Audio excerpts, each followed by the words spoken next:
안녕하세요. 저에겐 7월이 항상 그때 겪었던 일이 생각나는 달입니다. 그래서 누군가에게 얘기해 본 적 없는 제 이야기를 한번 써보려고 해요. 전 30대 여성이에요. 부모님께서 거짓말은 절대 안 된다고 내 못이 박히게 교육을 시켜준 덕분에 어렸을 때부터 거짓말하는 사람, 거짓말하는 것을 극도로 혐오하기도 했죠. 그런 저에게도 대학교를 갓 졸업하고 사랑이 찾아왔어요. 처음부터 부드럽고 다정다감했던 남자친구에게 첫눈에 반했고, 그렇게 3년의 연애를 마치고 결혼을 준비해 나갔습니다. 결혼 전부터 시댁에 왕래를 했었기 때문에 시부모님들은 참 좋으신 분들이었어요. 중간에 1년 정도 연락이 안 되시는 해프닝이 있었지만, 남자친구는 시부모님들이 원래 간혹 여행도 자주 다니시는 분들이라고 얘기를 하더라고요. 그래서 그러려니 했어요. 그래도 이렇게 가끔 연락 안 되는 거 보면 걱정되지 않아? 아무리 자기가 아들이라도 그렇지. 부모님한테 관심 좀 가져. 에이, 우리 엄마 아빠가 금실이 좋아서 그래. 그러니까 그냥 신경 쓰지 않아도 돼. 아, 맞다. 너 그때 이거 가지고 싶다고 했지? 어머, 이거 너무 비싼 건데? 이런 거 사지 마. 결혼 준비하느라 돈도 모자랄 텐데. 고마운데 돈 아껴 쓰자. 그래도 너무 고마워. 너한테 이렇게 충분히 할 수 있을 정도는 되니까 너무 걱정 마. 그리고 충분히 돈 아껴 쓰고 있으니까 걱정 안 해도 돼. 그럼 다행이고. 항상 고마워. 너무 받기만 하는 것 같네. 내가 이렇게 받아도 되나? 난 월급이 늘 거기서 거기라서 자기한테 이렇게 못 해주는 것 같아서 미안해. 그러니까 자기도 그만해줘도 돼. 알겠지? 우리 그냥 서로 마음 편한 게 최고라고 생각하자. 남자친구는 부모님의 일은 대수롭지 않은 듯 넘겼고, 늘 저에게 선물을 많이 해주는 남자친구였어요. 처음엔 그런 모습들이 참 많이도 부담이 되었지만, 저에게 아끼지 않고 뭐든 지원해주는 남자친구가 좋을 때도 있었죠. 그래도 결혼을 준비하면서 보니 돈을 쓰는 게 너무 해프더라고요. 그런 남자친구가 걱정이 되어 이제 좀 아껴 쓰자고 당부하던 때였죠. 그렇게 저흰 결혼식을 준비했어요. 저희 부모님들도 남자친구를 참 좋아했기 때문에 결혼은 일사천리로 진행이 되었답니다. 저 역시 이렇게 다정다감한 남자친구를 만난 것이 너무 최고의 선물이라고 생각했어요. 그렇게 행복할 줄만 알았던 나날이었어요. 그래도 서원이 그 정도 학벌의 능력이면 아주 괜찮지. 그리고 무엇보다 다정하잖아. 너랑 아주 잘 어울리는 것 같아. 그래? 그럼 다행이지 뭐. 그래도 성격까지 좋아서 난 이게 더 마음에 들어. 만약 성격이 이상했어봐. 어떻게 만났겠어? 그게 네 복이야. 엄마 봐라. 평생 네 아빠 만나서 이렇게 고생하며 사는 거. 그러니까 넌 행복하기만 살아. 알겠지? 그래도 아빠는 열심히 살잖아. 무뚝뚝해서 그렇지. 엄마도 참. 아빠가 요즘엔 더 잘하려고 하는 것 같은데 좋게 봐줘요. 그렇긴 하지. 그래도 남자는 무조건 곰살 맞아야 돼. 그래야 평생이 행복한 거야. 알겠니? 여자는 사랑도 받아야 하고. 평생 무뚝뚝한 아빠와 사신 엄마는 다정한 남자친구를 굉장히 마음에 들어 하셨고, 저 역시 엄마가 마음에 들어 하시니 제 선택이 옳았다는 걸 증명하는 것 같아 기분이 좋았어요. 전 중학교 선생님을 하고 있었고, 남자친구는 대기업 회사원이었어요. 직장도 번듯하고 연봉도 높았기 때문에 엄마 입장에서는 만족할 만한 사익감이었어요. 그러던 어느 날 한참 결혼을 준비할 때 시어머니와 예물을 보러 가는 일이 있었어요. 시어머니는 늘 밖에 외출을 할 때면 항상 아침 일찍 갔다가 무조건 현금으로 계산을 하시는 분이었죠. 사람 많은 것도 굉장히 싫어하고 공황장애가 있으신 분이었기 때문에 외출을 길게 하지 못하시는 분이었어요. 현대인들이 많이 걸리는 질병이기도 하니 시어머니가 굉장히 안쓰럽더라고요. 얼마나 힘이 들까라는 생각도 들면서 말이에요. 아유, 난 사람 많은 곳은 진짜 싫어해서. 네가 좀 불편하지? 항상 이렇게 아침 일찍 다녀야 하고. 내가 야간 폐쇄성 공포증도 있어서 이해해줘.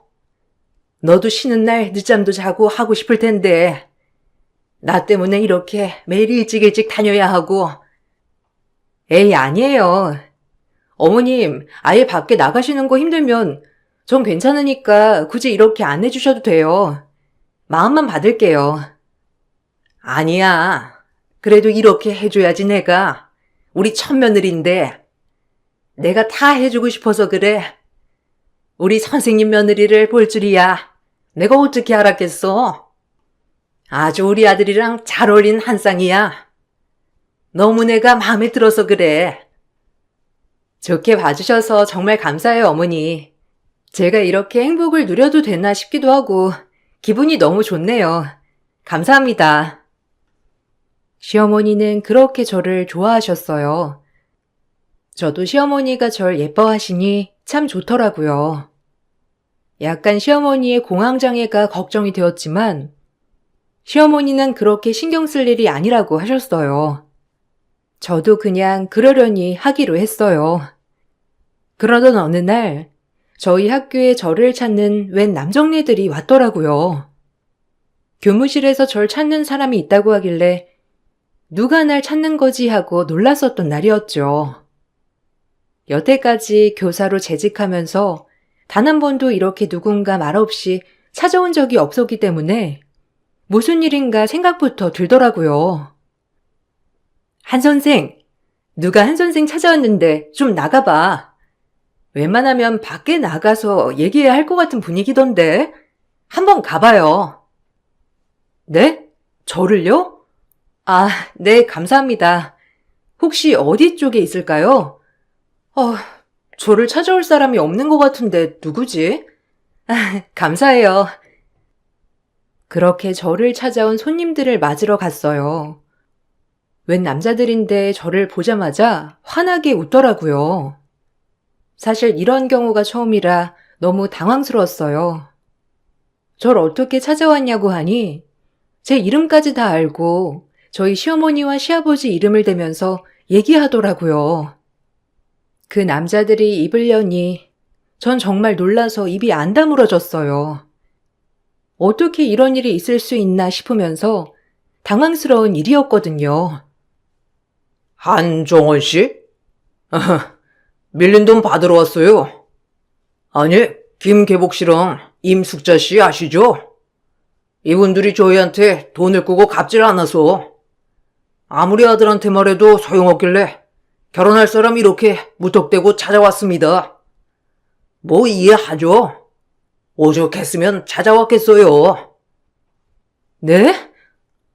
아니, 저희 시부모님 되실 분들 이름을 맞는데 어떻게, 일단 저는 들은 적이 없어서 번호 남겨주시고 가면 제가 좀 알아보고 다시 연락드릴게요.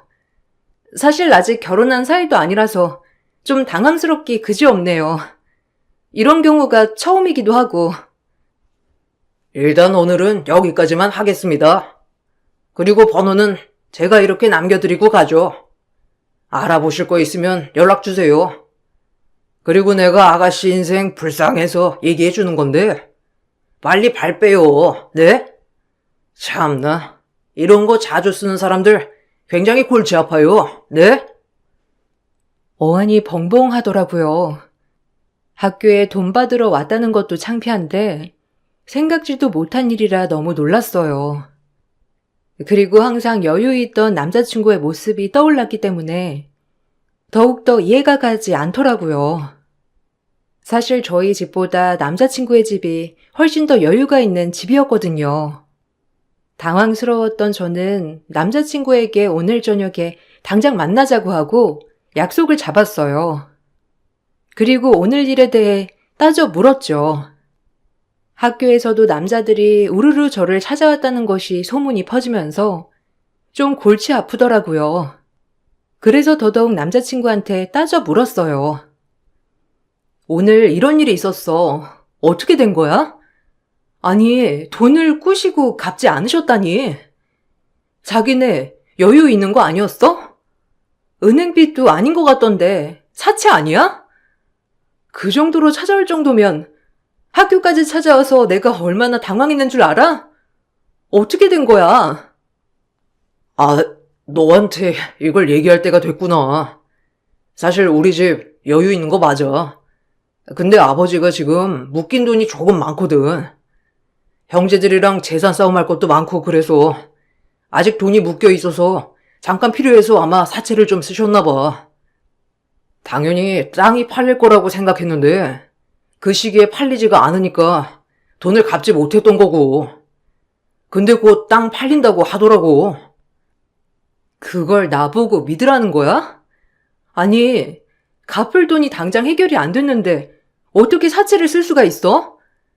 내 상식으론 이해가 안 되는데. 그리고 지금 학교까지 찾아온 거 보고 솔직히 무서웠어. 오죽 닥달하다 안 됐으면 아직 결혼도 안 한 내 학교에 찾아와? 진짜 오해라니까. 내가 이런 걸 너한테 왜 숨기겠어. 하여튼 이해해줬으면 해, 어? 나도 이런 일이 생겨서 당황스러워. 그 사람들이 나보고 빨리 벗어나래. 자주 사채를 쓰시는 건 아니지? 이번 일 확실하게 해줬으면 해서 그래. 절대 아니야, 진짜. 그 사람들 돈 받으려고 별수작 다 부리는 거 너도 알잖아. 드라마나 영화에서 못 봤어? 그냥 그런 거야. 남자친구가 계속 이해해달라고 하더라고요. 집에 땅이 많아 이걸 팔아서 쓰려고 했는데 갑작스럽게 돈을 써야 할 때가 있는 바람에 제일 빠른 사채를 썼던 거라고 하더라고요. 사실 제 입장에선 은행권도 아닌 사채를 빌려 썼다는 게 정말 이해되지 않았지만 설마 이런 걸로 거짓말을 할까라는 생각과 함께 그냥 단순히 돈이 급해서 그랬을 것이라고 생각만 들더라고요. 이번 일에 대해서 시부모님들도 저에게 사과를 하시더라고요. 저희 학교까지 올 줄 몰랐다고 하면서 말이에요. 가뜩이나 공황장애 있는 시어머니께서 저렇게 사과를 하니 마음이 안 쓰일 수가 없더라고요. 남자친구를 너무 사랑하기도 했고요. 참 복잡했어요. 아이고, 내가 말 못해서 미안해. 어떻게 너희 학교까지 찾아갔다니? 정말 미안하다. 그 돈은 진작 다 해결했어. 네, 사실 너무 놀랐어요. 찝찝한 마음도 가장 크기도 했고요. 이런저런 생각이 많이 들어서 그게 더 힘들더라고요. 그럼 네 마음 알지. 미안하다. 결혼도 하기 전에 많이 놀랐지? 앞으로는 이런 일 절대 없을 거야. 그러니까 걱정하지 마라. 그래, 절대 그럴 일 없을 거야. 그러니까 진짜 마음 풀어. 아휴, 미안해 정말. 너 놀랬을 거 생각하니까 마음이 안 좋다. 놀라긴 했지. 그런 적은 처음이니까. 정말 아무 일도 아닌 거지? 나 믿어도 되는 거지? 어머님, 저 믿어도 되는 거죠? 아, 그럼. 당연하지. 아주 잠깐 땅 때문에 그런 거야. 이해해라. 아유, 내가 미리 언지를 줬어야 하는데 우리 새아기 놀라지 않게. 남자친구와 예비 시어머니가 저렇게 미안하다고 하니까 마음이 풀리더라고요. 그리고 그 일은 접고 결혼을 준비하는 일은 계속되었어요. 한 번의 신뢰가 깨지긴 했지만 별다른 일은 없을 거라고 생각했습니다. 결혼식도 시댁의 요구에 따라 정말 간략히 진행을 했거든요. 워낙 친척도 없는 분들이어서 작은 결혼식은 이해했어요. 그래서 저희 결혼식도 소규모 행사로 진행하게 되었죠. 저희 부모님이 많이 아쉬워하셨지만 친척과 지인들이 워낙 없는 남편을 배려해서 이렇게 진행하게 되었답니다. 막상 결혼식을 하고 보니 너무 좋더라고요. 괜한 걱정을 했나 싶을 정도로 부모님들도 그렇고 시부모님들도 참 좋은 사람들이었어요. 그렇게 저희는 결혼식을 행복하게 마쳤고 드디어 부부가 되었죠. 그때 해프닝이 있었지만 그 해프닝이 있었다는 것이 무색할 만큼 행복한 나날들이었어요.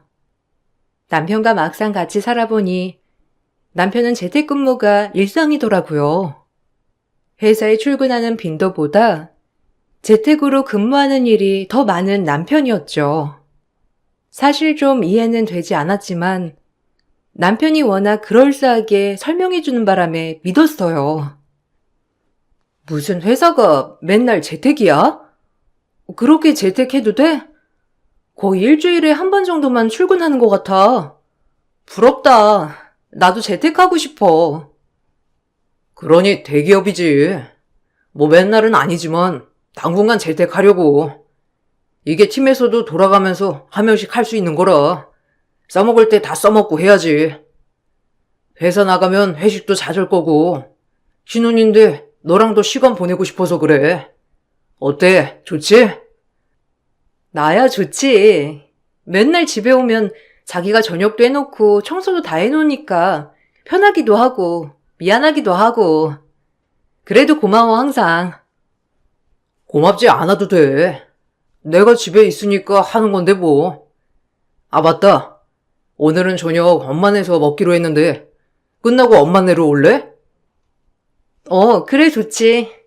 그럼 난 바로 학교에서 어머님네로 갈 거니까 자기도 시간 맞춰서 어머님네서 보자.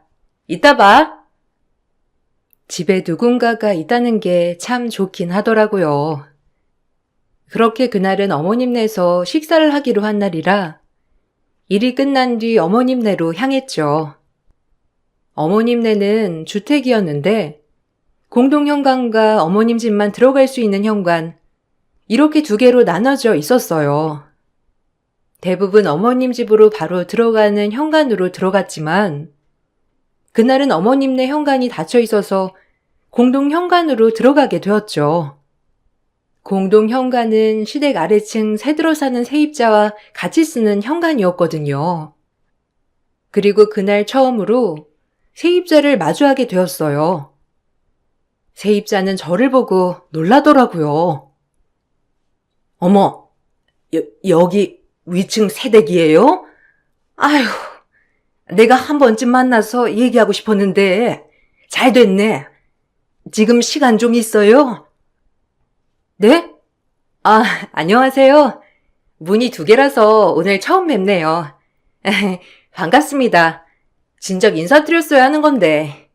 무슨 말씀을요?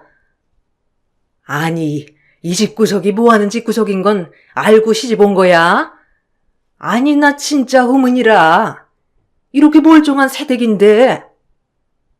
세입자와 얘기를 나누려고 하는데 뒤에서 남편이 들어오더라고요. 세입자는 남편을 보자마자 입을 꾹 다물고 아무 말도 안 하더라고요. 집주인 아들이라 불편해서 그러나 싶었어요. 그리고 저를 보고 할 말이 있다는 게 그냥 이래저래 아주머니니까 뭐 수다나 떠시려고 하나? 라는 생각이 들었고요. 남편은 그 세입자를 보고 다정하게 웃으며 인사를 했고 세입자는 당황했는지 인사를 받고 순식간에 집으로 들어가 버렸어요. 그 모습이 조금 찜찜했지만 그냥 집주인 아들이라서 그런가 보다 하고 생각만 하고 말았죠. 자기 아직 안 들어갔어? 여기 엄마네 문으로 들어오지 왜? 공동 현관으로. 아주머니, 안녕하세요. 오랜만에 뵙네요. 네. 집주인 총각이네. 아니, 이제 총각이 아닌가? 반가워요. 그럼 이만. 반가웠어요, 세댁. 그럼 들어가요. 네, 반가웠어요. 조심히 들어가세요. 어머님네 문이 닫혀 있더라고. 그래서 여기로 들어왔지. 자기 일찍 왔네? 그럼 엄마한테 전화를 하지. 여기는 거의 아랫집에서 쓰는 문이라 우리가 잘 안 써. 앞으로는 여기 현관만 이용해. 남편이 공동 현관문을 쓰지 말라고 해서 아랫집에서 불편해하나 생각했어요. 그리고 난 뒤 시댁에서 밥을 먹었어요.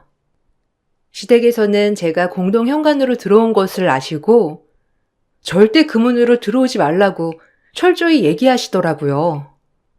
그래도 우리 시댁이 주인집인데 그렇게 말씀을 하니까 좀 의아하기도 하면서 어이도 없더라고요. 공동 현관이 같은 공동인데 왜 그렇게 질색을 하시는지. 어머, 앞으로 혹시라도 우리 문 닫혀 있으면 꼭 전화로 해. 굳이 공동으로 들어오지 말고, 알겠지? 아니, 아랫집 사람들이 예민하단 말이야. 아무래도 우리가 주인집이라도 매너는 지켜줘야지. 그래도 몰랐으니까 이제 알아두렴. 네? 아, 근데 그렇게 기분 나빠하시지 않던데요? 그래도 뭐 알겠습니다. 참고할게요. 어머, 맛있는 거 많이 하셨네요. 그럼 오늘 이것저것 많이 했지. 많이 먹고 가렴. 우리 정원이가 이렇게 며느리가 된 게 아직도 실감이 안 난다니까. 그날 그런 일은 있었지만 좋은 날이었어요. 그리고 그렇게 신혼생활은 계속되었죠. 그래도 8개월 정도 결혼 생활을 유지하는 동안 별다른 일은 없었어요. 남편이 재택을 오래 한다는 점이랑 시댁에는 꼭 어머님 요청이 있을 때만 간다는 점 말고는 말이죠. 오히려 시댁에 자주 가지 않아도 되니 편하기도 했고요. 그러던 중 명절이 다가왔습니다. 그날 남편은 급성 두드러기로 인해 응급실에 다녀온다고 하였고 저 혼자 시댁에 먼저 가기로 했어요. 남편이 걱정되긴 했지만 첫 명절이기도 하니 먼저 갔어요. 하지만 그날 너무 일찍 간 것인지 역시나 어머님네 현관은 닫혀 있었고 공동 현관만 열려 있더라고요. 그냥 빨리 들어가자는 마음으로 공동 현관으로 들어가게 되었어요. 그러다 시댁 아래층 살던 세입자를 다시 한번 마주치고 말았어요. 그 세입자는 저번이랑 다르게 좌우를 살피더니 절 보자마자 그날은 얘기를 하더라고요. 순간 그 얘기를 듣고 소름이 돋았어요. 아유, 돌았네, 돌았어. 아, 왜 이런 집에 시집을 와? 내가 그때는 말 못했는데 오랜만에 보니까 꼭 이 말은 해주려고 했어요. 저 집이 뭐 하는 집인 줄이나 알아? 아가씨 아무것도 모르는 것 같아서 내가 말해주는 거야, 응? 얼른 내 말 듣고 정신 차려, 아가씨. 세입자의 말을 듣자마자 온몸에 소름이 쫙 끼치더라고요. 전 그 길로 시댁에 올라갔어요. 그리고 시댁 식구가 옹기종기 모여있는 8인 가족 침상을 휙 젖히자 순간 집안 전체가 풍비박산 나더라고요. 제가 일찍 온 걸 모르는 시댁 식구들은 그 이불 속에서 돈을 세고 있더라고요. 출처를 모르는 돈을 말이죠. 어머님은 그걸 황급히 숨기려고 급급하셨고요. 너무 놀랐어요. 그리고 제가 침상을 젖히자 그 돈들을 화들짝 숨기며 이 상황을 무마하려고 하셨습니다. 그것만 봐도 이 돈은 절대 깨끗한 돈이 아님을 알 수 있었어요. 사실 세입자가 얘기해준 이야기는 이 집구석은 시아버지부터 시어머니까지 모두가 사기꾼이라는 거였어요. 이 동네 사람들한테는 물론이고 친한 지인들, 친척들한테까지도 다 사기를 치고 지금은 전과자로서 모든 신용을 잃었다고 했죠. 지금도 또 이런 현금 더민들만 봐도 어디서 사기를 치고 온 것인지 모를 돈들이었어요. 학교 교사인 저는 정말 이해가 가지 않더라고요. 끔찍했고요. 이게 다 뭐예요? 전자발찌? 아니, 전자발찌도 전자발찌인데 어머님이 사기로 전가 8범에 아버님은 폭행죄에 사기죄로 12번 맞나요? 중간에 연락 안 됐던 것도 다 깜빵 들어갔다가 나온 거고요. 아, 어머님, 공황장애가 그때 생긴 거라면서요? 누가 그러니? 아니, 어떻게 그런 말을 입에 담아? 어?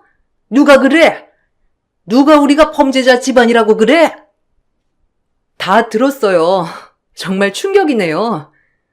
여기 아랫집 아주머니가 돈이 없어서 여기 살고 있는 거라는데 본인들도 마주치기 싫을 정도로 소름 끼친다고 하던데 저 이런 집안인 줄 알았으면 결혼 절대 안 했을 거예요.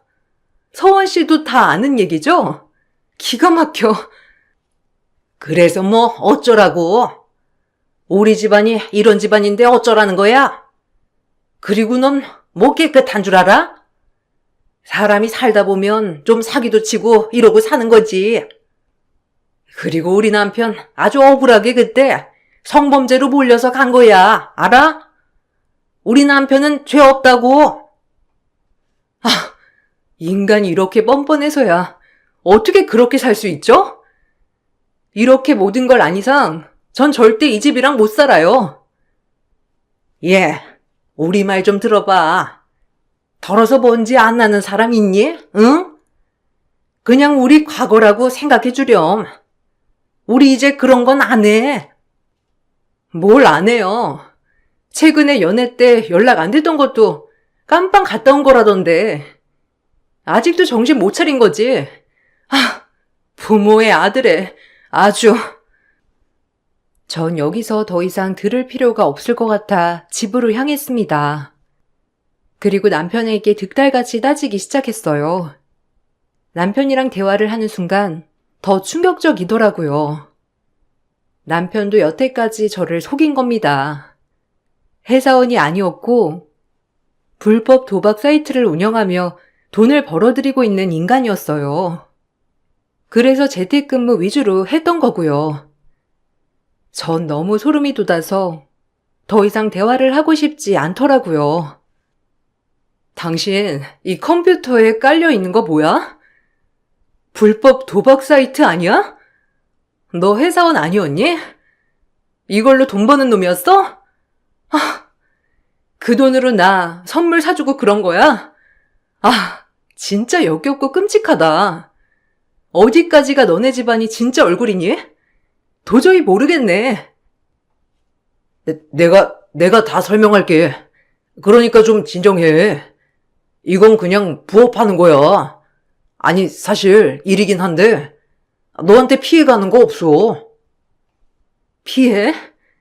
남들한테 피해 줘도 되고? 너 진짜 어떻게 그러고 살아?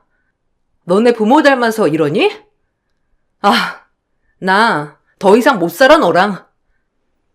그리고 그동안 피해 끼친 사람들을 생각하니 너무 소름이 돋았어요.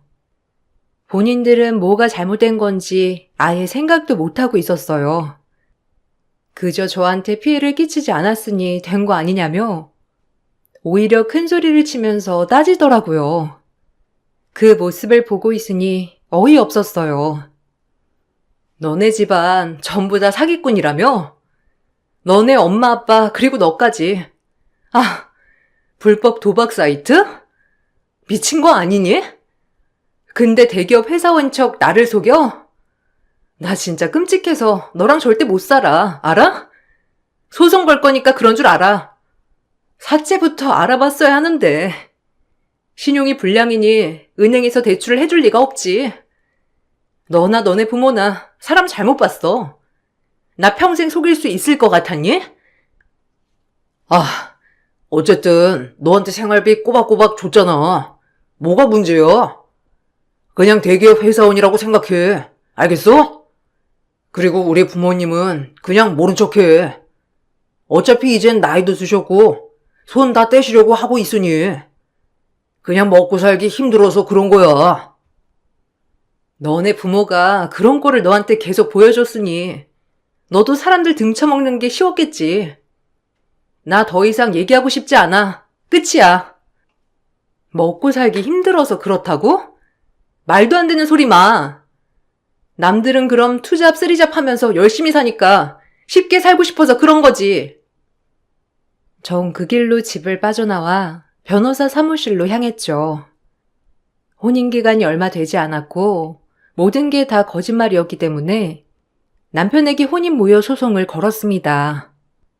그리고 남편을 불법 도박 사이트를 운영한 죄를 물어 고소했고요. 시부모님들에게도 절 속인 대가로 정신적 피해 보상이라는 위자료를 청구했어요. 그들을 마주하는 게 손이 벌벌 떨리고 무서웠지만 모든 걸 바로잡고 싶었거든요. 그리고 정말 충격이었습니다. 그렇게 흉악범들의 집안이 내 시댁이었다고 생각을 하니 정말 치가 떨리고 끔찍하더라고요. 남편에게 소송이 들어가면서 시댁 부모들도 조사를 받았어요. 엎친 데 덮친 격 시댁 부모들은 지금도 어디 지역에서 고로쇠물이 나온다며 순진한 시골 노인들을 상대로 현금을 뜯어내고 있었더라고요. 정말 갱생불가한 인간들이었어요. 이걸로 조사가 들어갔어요. 이놈들 아주 악질인데요? 성과가 이렇게 많은데 지금 또 사기를 치고 있다니. 그 현금 모두가 다 시골 아무것도 모르는 노인들한테 뜯어낸 돈이더라고요. 참나, 신고해 주셔서 감사합니다. 아가씨 아니었으면 지금쯤 그 노인들 평생 모은 돈 다 털리고 울고불고 했을 거예요. 지금이라도 신고당해서 다행이지. 참나. 아유, 어떻게 이런 끔찍한 인간들이랑. 그러게요. 아주 벌 세게 주세요. 저런 인간들은 갱생불가 인간들이니까요. 어쨌든 수사해 주셔서 감사합니다. 시부모님들도 마찬가지로 사기죄로 연루되었죠. 지금까지도 계속 사기를 치고만 있었던 거예요. 그 현금도 시골 노인들의 돈이었고요. 정가가 너무 많은데도 불구하고 갱생불가한 인간들이어서 그런지 이번엔 징역을 세게 맞았더라고요. 아주 고소했어요. 평생을 이렇게 살았을 생각을 하니 정말 인간 같지도 않았어요. 남편 또한 이런 사람들 밑에서 자랐다는 것이 참 별로더라고요. 꼭 이래야겠니? 우리가 과거에 실수했다고 한들 지금은 그냥 사람으로 봐주면 안 되겠어? 어쩜 그렇게 모진이 너? 뭐라고요? 과거 실수? 당신들은 날 속였어. 그리고 그 버릇 어디 가겠어? 나 절대 못 참아. 서은 씨랑 짜고서 대기업 회사원인 척 한 것도 분하니까. 그리고 아버님 전자발찌, 잊혀지지가 않아요. 알아? 정말 당신들 너무 끔찍해. 속은 피해자들이 잘못이지. 왜 나한테 그래? 지네들이 바보 같은 게 죄지. 아랫집 년을 당장 쫓아냈어야 했는데, 에휴. 거봐. 당신들은 이렇게 자기 반성이 없잖아. 또 사기치고 등쳐먹고 그렇게 살겠지. 벌 달게 받아. 알겠어? 특히 당신 아들 불법 사이트 운영한 거 아마 순순히 풀려나긴 힘들 거야. 모든 게 거짓이었던 삶 이제 다시 대갚음해 주겠어. 기다려. 그리고 당신들도 거기서 마지막을 맞이해야 할 생각해. 평생 나이 들어도 절대 못 고치지 그런 사기인가? 기막혀. 돈 벌기가 그렇게 쉬워? 내가 너한테 얼마나 잘했는데? 너 돈 우리가 등쳐먹었니? 아주 오지랖도 무슨. 에휴, 여자 하나 잘못 들여서 집안 풍비박산 나네 정말. 너네가 깜빵에서 살다 나오면 가만 안 둘 줄 알아. 알겠어? 기대해. 절대 용서 안 할 거니까 우리 집 망하게 한 거. 1년 2개월이란 소송을 마치고 결국 남편은 징역과 함께 저에게 위자료를 조화했어요. 그리고 혼인무효 판결이 나서 혼인무효가 되었습니다.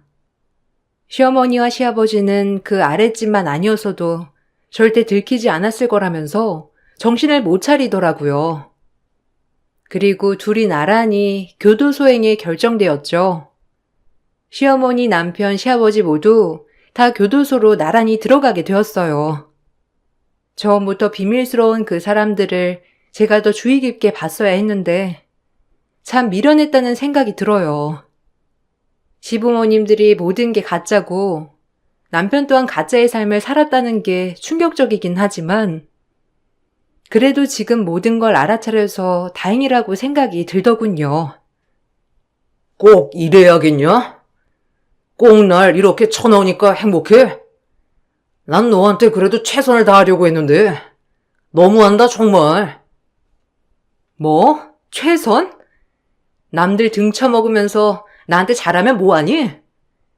그리고 너네 부모가 그런 사람이었더라도 너마저는 진실한 사람이었으면 이렇게까진 안 했을 거야. 그런데 넌 날 기만했어. 그냥 벌 받아. 그리고 다신 찾지 마. 그리고 출소하면 제발 선량하게 살길 바란다. 알겠어? 너네 부모님한테도 제발 그렇게 살지 말라고 해. 알겠니? 정말 끔찍하다. 지금 이 순간도. 속는 사람이 바보지. 내가 왜 죄냐고. 편하게 사는 것도 죄야? 남들은 나처럼 못 살아. 알아? 내가 똑똑해서 그런 거라고. 너처럼 못 사는 게 아니고 안 사는 거야. 알아? 남한테 피해 끼치고 사는 너네 같은 인간들처럼 안 사는 거라고. 양심적으로. 양심에 밥 먹여주냐? 잘 먹고 잘 사는 게 중요하지. 참나. 하여간 유별을 떨어요. 그래. 나도 너처럼 답답한 인간은 사절이야. 미친놈. 정신 못 차렸네. 평생 그렇게 너네 부모처럼 교도소 왔다 갔다 하면서 살아. 알겠어? 네 미래가 너네 부모니까. 전 남편은 저에게 너무하다 했지만 그 남자와 한순간도 마주하고 싶지 않아 말을 짧게 마쳤어요.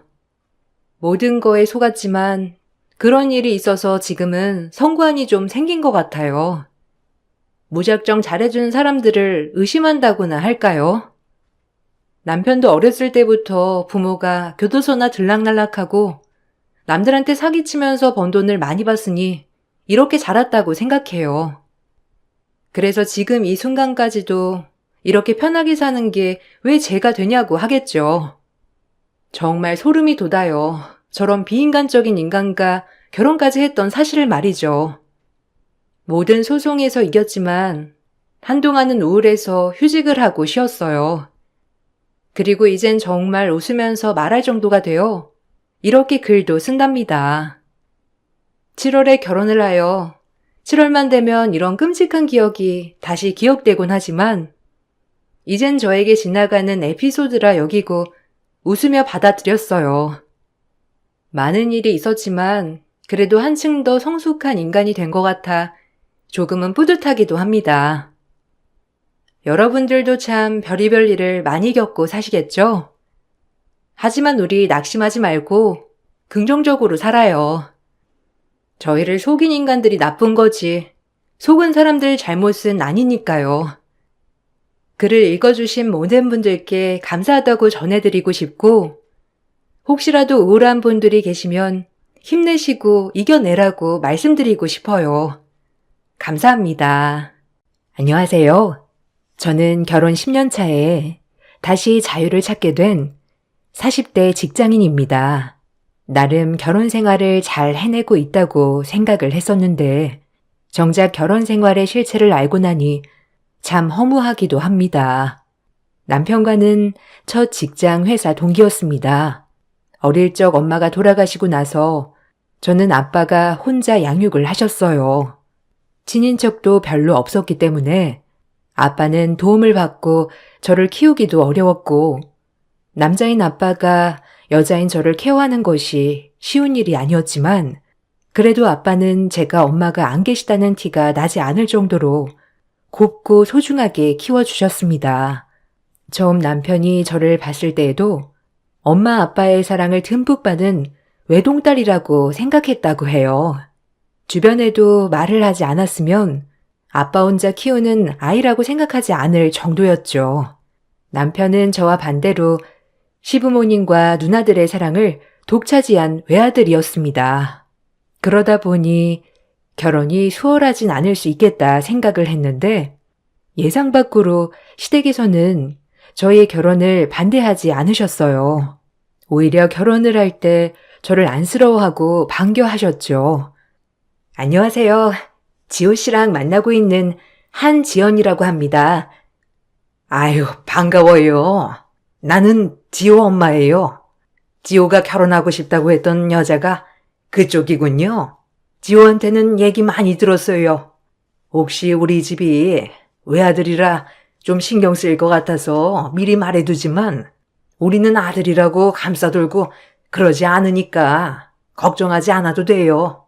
얘네 누나들도 드센 편도 아니고. 맞아. 나는 그냥 막내라서 그런 거지. 남자, 여자 그런 거 없어, 우리 집은. 그리고 아버지만 계시다는 이야기도 다 들었어요. 혹시라도 신경 많이 쓸까봐 내가 알고 있다는 거 말해주려고. 우리는 그런 것도 다 괜찮으니까 걱정하지 않아도 돼요. 아, 감사합니다. 사실 조금 걱정했거든요. 에휴, 그럴 수 있죠. 그렇지만 우리는 정말 신경 하나도 안 쓰고 있어요. 결혼한다고 하니 말은 좀 편하게 해도 되겠죠? 네, 어머님 편하게 말씀하세요.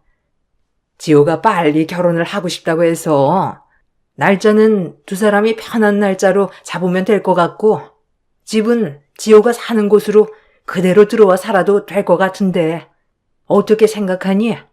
우리는 예물, 예단 이런 건 생략해도 괜찮은데 사돈댁은 어떠실지 모르니까 한번 이 부분도 이야기를 나눠보는 게 좋을 것 같아. 시댁에서는 오히려 쿨하게 결혼을 허락하셨고 허례허식 없이 결혼식을 치르자며 예물이나 예단도 모두 생략하자고 이야기를 하셨어요. 남편의 누나들이 시집을 간 상황이 아니었기 때문에 사실상 개운이라 원하시는 부분이 있을 수 있겠다 생각을 했는데 전혀 그런 것도 없이 편하게 해주셔서 시집 잘 가는구나 생각이 들기도 했습니다. 그렇지만 제가 생각했던 것과는 다른 부분들이 많았어요. 결혼이 끝나고 첫 명절날 시모는 가족들이 다 있는 자리에서 당황스러운 이야기를 꺼내기도 했어요. 엄마는 이제 좋겠네. 외동딸 그 많은 재산 물려받는다며. 그러면 다 지호 거 아니야? 그럼 엄마도 호강할 테고. 예, 무슨 내가 호강하니? 지호가 편하게 사는 거지 뭐. 네? 무슨 얘기를 하시는 건지. 아, 아무것도 아니야. 올케 아버지 사업 크게 하시더라. 결혼식에 오신 분들이 다 놀라더라고. 어떻게 저 사장님 자녀분이랑 결혼을 하게 되었냐면서 다 이야기를 하길래 그냥 좀 알게 되었어. 아, 아니에요. 그냥 작게 사업하시는 건데. 에이, 그게 어떻게 작게 사업하는 거야? 거기 그 동네 사람들은 지역 유지라고 다 아시던데? 우리 지호 벅 터졌네, 정말. 에이, 누나는 무슨? 아직 내가 받은 것도 아닌데. 그래도 하나뿐인 딸한테 재산은 오겠지? 그때 당시 나눈 이야기를 듣고 나서 저는 어떻게 반응을 해야 할지 정말 난감했어요. 남편에게도 말하지 않았던 친정 재산에 대한 이야기를 이미 시댁 식구들이 어느 정도 알고 있다는 것을 듣게 되니 정말 당황스러웠답니다. 명절이 끝나고 집으로 돌아가는 길에 남편에게 당황스러움을 표현하니 대수롭지 않다는 듯이 얘기를 하더라고요. 아까 형님이랑 어머님 하시는 얘기 듣고 나 정말 깜짝 놀랐어. 어떻게 아신 거지? 에이, 아까 얘기했잖아. 결혼식 날 다른 사람들이 하는 얘기를 들었다고. 그냥 그렇게 한 거지. 자세한 건 잘 모를 거야. 결혼해서 첫 명절이라 누나가 분위기 좀 풀어주려고 농담한 거지 뭐. 그러신 거겠지? 혹시나 해서 말하는 건데 우리 집 재산 별로 없어. 그리고 있어도 아빠가 다 쓰시고 가실 거야. 그러시라고 했고. 알겠어. 누가 뭐래? 아버님 다 쓰시고 가셔야지. 나도 별 생각 없어. 남편은 아무렇지 않은 듯 얘기를 했지만 사실 저는 너무나 신경이 쓰였어요. 그동안 아빠의 재산을 노리고 접근한 사람들도 정말 많았고 그래서 결혼에 신중했었는데 이렇게 결혼을 하자마자 다 알게 되었다는 사실에 너무나 신경이 쓰이더라고요. 그렇지만 결혼식 전까지는 이런 것들을 다 모르고 계신 상태에서 저를 허락해 주신 것이라서 남편 말대로 분위기를 풀어주려고 그랬나 보다 생각을 했었죠. 그런데 그 후에도 친정 아빠 재산에 대한 이야기를 종종 언급이 되기도 했어요. 마치 지나가는 듯 쓱 흘리는 이야기였지만 저는 찝찝함을 지울 수 없었죠. 시댁 식구들이 모이는 날이면 어김없이 이야기를 꺼내시더라고요. 그래. 사돈 어른은 잘 지내시니? 혼자 계시니까 적적하시겠다. 그렇겠다. 하나밖에 없는 딸이니까 올케가 잘 챙겨야 되겠네. 네, 자주 찾아뵙고 있어요. 아니, 근데 딸도 시집갔고, 그러니 새장가 드시려고 연애하시는 거 아니셔? 아유, 그렇게 되면 또 복잡한데? 네? 어떤 게 복잡해요? 아니, 그렇게 되면 나중에 재산도 새엄마랑 나눠야 되고, 새엄마가 혹시라도 아이라도 낳게 되면 또 그걸 나눠야 되고 복잡하지. 아, 그건 아빠가 결정하시는 거라서 제가 할 말은 없죠. 예. 그래도 그런 건 딱 잘라서 얘기를 해야지. 새엄마 모시기 싫다고 해야 되는 거야. 네? 아, 그래도 아빠가 외롭고 새로운 분 만나고 싶으시면 그렇게 하시는 거죠. 아휴, 얘가 아직 어리니까 뭘 모르네. 그런 사람들은 다 아빠 재산 노리고 결혼하는 거지. 아빠는 외로우시니까 홀딱 넘어갈 수도 있는 거고. 전 아빠가 그런 분은 안 만나실 거라 생각해요. 아니 뭐 그렇다면 다행이지만 그 재산 다 우리 며느리가 받으면 참 좋겠네. 항상 시댁 식구들이 모일 때면 아빠의 안부를 묻는 척 하면서 재산 이야기를 하곤 했어요. 그런 시모와 시누이의 이야기에 황당함을 느꼈지만 사실 처음에는 어떻게 대응을 해야 하나 싶기도 했죠. 어차피 아빠의 재산을 받을 생각도 없었고 아직 아빠도 젊으시기 때문에 아주 먼 미래의 얘기라고 생각을 했기 때문이었어요. 소소한 일들이 많았지만 그럭저럭 결혼 8년이라는 세월이 흐르게 되었죠. 평생을 고생만 하시던 아빠를 위해서 건강검진을 진행했는데 청천벽력 같은 이야기를 듣게 되었습니다. 아빠가 암 말기라는 사실이었어요. 진행 속도가 빠르고 전이가 이곳저곳 많이 되어서 상황은 급속도로 나빠졌어요. 이미 손을 쓰지 못할 정도로 심한 부분도 있어서 암담한 상황이었습니다. 아빠의 소식을 듣고 나서 시댁에서는 매우 안타까워하시면서도 뭔가 기대를 하시는 눈치였습니다. 아이고, 이게 무슨 일이라니? 사돈어른은 좀 어떠셔? 많이 안 좋으신 거니? 네, 수술하면서 어느 정도 떼어나긴 했는데 이미 여러 곳에 전이가 되고 상황도 좋지 않아서요. 우선 항암을 받으면서 경과를 지켜봐야 할 것 같다고 하네요. 아이고, 얼마나 속상하니? 많이 안 좋으시다고 하니? 사업은 어떻게 하시기로 하셨어? 아마 일은 이제 정리를 하셔야 할 것 같아요.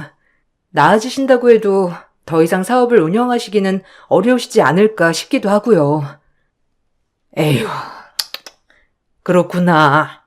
아버지 곁에서 잘 챙겨드려야 되겠네. 아휴, 그리고 아버지가 무슨 얘기는 더 안 하시니? 네? 무슨 이야기요? 아니, 무슨 사업을 어떻게 정리하겠다느니? 원래 어른들은 아프면 주변 정리 먼저 하거든. 혹시나 해서. 아, 아버지 재산이요? 아니, 꼭 재산이라기보다는 그래도 살아계실 때 좀 정리를 하시는 게 낫지 않을까 싶어서. 어머님, 아직 저희 아빠 괜찮으세요? 아유, 그래. 그냥 걱정돼서 하는 소리야. 시어머님의 말에 저는 서운함이 느껴졌지만 단순히 눈치 없이 하시는 말씀이라 생각을 했어요. 아버지는 평생 사업을 하셨고 생각보다 사업도 잘 되셨습니다. 동네에서도 잘 사는 집으로 소문이 날 정도였죠. 아무래도 남자 혼자 아이를 키우다 보니 주변에서도 혼처를 소개해 주겠다며 여러 번 이야기를 하셨던 것 같아요. 그렇지만 아빠는 제가 클 때까지는 재혼 생각은 전혀 없다며 다 잘라내셨죠. 제가 결혼을 하고 난 후에도 아빠는 다른 분은 만나지 않으셨어요. 그러다 보니 결국에는 아빠의 재산을 물려받을 사람은 저밖에 없었던 것이죠. 이 사실은 시댁 식구들도 모두 알고 있던 상황이었습니다. 그러다 보니 아마 당연히 재산이 아들에게 갈 것이라 생각을 하셨던 것 같아요. 대놓고 물어보신 것은 아니지만 마치 아빠가 얼른 돌아가시기만을 바라는 눈치였습니다. 옳게. 아버지 좀 어떠셔? 전에 많이 힘드시다고 한 거 아니었어? 네? 아, 요즘 그래도 많이 좋아지셨어요. 새로 쓰는 약이 좀 잘 듣는 것 같아요. 아, 그래? 아유, 그렇구나. 난 또 저번에 너무 심각하게 얘기를 하길래 오늘 내일 하시는 줄 알았지. 그러게요. 그때는 정말 상황이 나쁘셨는데 이렇게 좋아지시니 전 너무 다행이죠. 아이고, 뭐가 다행이야? 어른은 아프면 자식들이 다 고생이다. 봐라, 너도 힘들고 우리 지우도 힘들잖니? 지호 씨는 병간호도 안 하고 있고 그냥 제가 다 하고 있어요. 그러니까 어머님 걱정 안 하셔도 돼요. 병간호 안 해도 힘들지. 걱정하는 게 얼마나 정신적으로 힘든데. 어쨌든 아버님 괜찮아지신다니 다행이구나. 아빠가 치료를 받으시면서 좀 괜찮아졌다고 하면 시댁 식구들은 별로 좋아하지 않으셨어요. 반면에 아빠의 상황이 나빠졌다고 하면 서둘러서 장례 준비를 해야 하는 거 아니냐며 호들갑을 떠시기도 했죠. 그래, 요즘은 아버지 어떠시니? 아, 요즘 상황이 많이 안 좋으셔서요. 어제는 산소호흡기도 끼셔야 되셔가지고. 아이고 저런, 그래? 아유, 이제 좀 준비를 해야 하는 거 아니니? 장례도 미리 준비해야 당일에 당황스럽지 않지. 네? 아니요, 어머님. 장례는 나중에 준비해도 괜찮아요. 아니다. 원래 이런 건 미리미리 준비를 해야 하는 거야. 그런 거 다 걱정하지 말아라. 내가 그건 다 알아서 해줄 테니. 아, 네, 알겠습니다. 저는 이런 상황에서 하나밖에 없는 가족인 아빠가 좀 더 건강하게 제 곁에 있으셨으면 좋겠다 생각이 들었어요. 그렇지만 아빠의 상황은 점점 더 나빠지게 되었고 결국 1년여의 투병 끝에 아빠는 돌아가시게 되었습니다. 장례식장에는 수많은 사람들이 왔고 오시는 분들 대부분은 매우 슬퍼하셨어요. 그렇지만 시댁 식구들은 슬퍼하기는커녕 다른 것에 더 관심이 있는 듯 했어요. 장례가 진행되면서 슬픔에 빠져 정신이 없었던 저에게 시댁 식구들은 혹시나 아빠가 사회의 재산을 환원한다는 유언을 한 것은 아닌지 확인하기 바빴습니다. 예, 지연아. 좀 괜찮니? 여기 와서 쉬어라. 원래 장례가 힘들고 그런 거야. 네, 감사합니다, 어머님. 그래도 장례 진행 옆에서 도와주셔서 좀 수월하네요. 그래. 아버지 잘 보내드리고 정리도 슬슬 해야지. 시간 지나면 더 정신없으니까 지금부터 하나씩 정리해두는 게 좋아.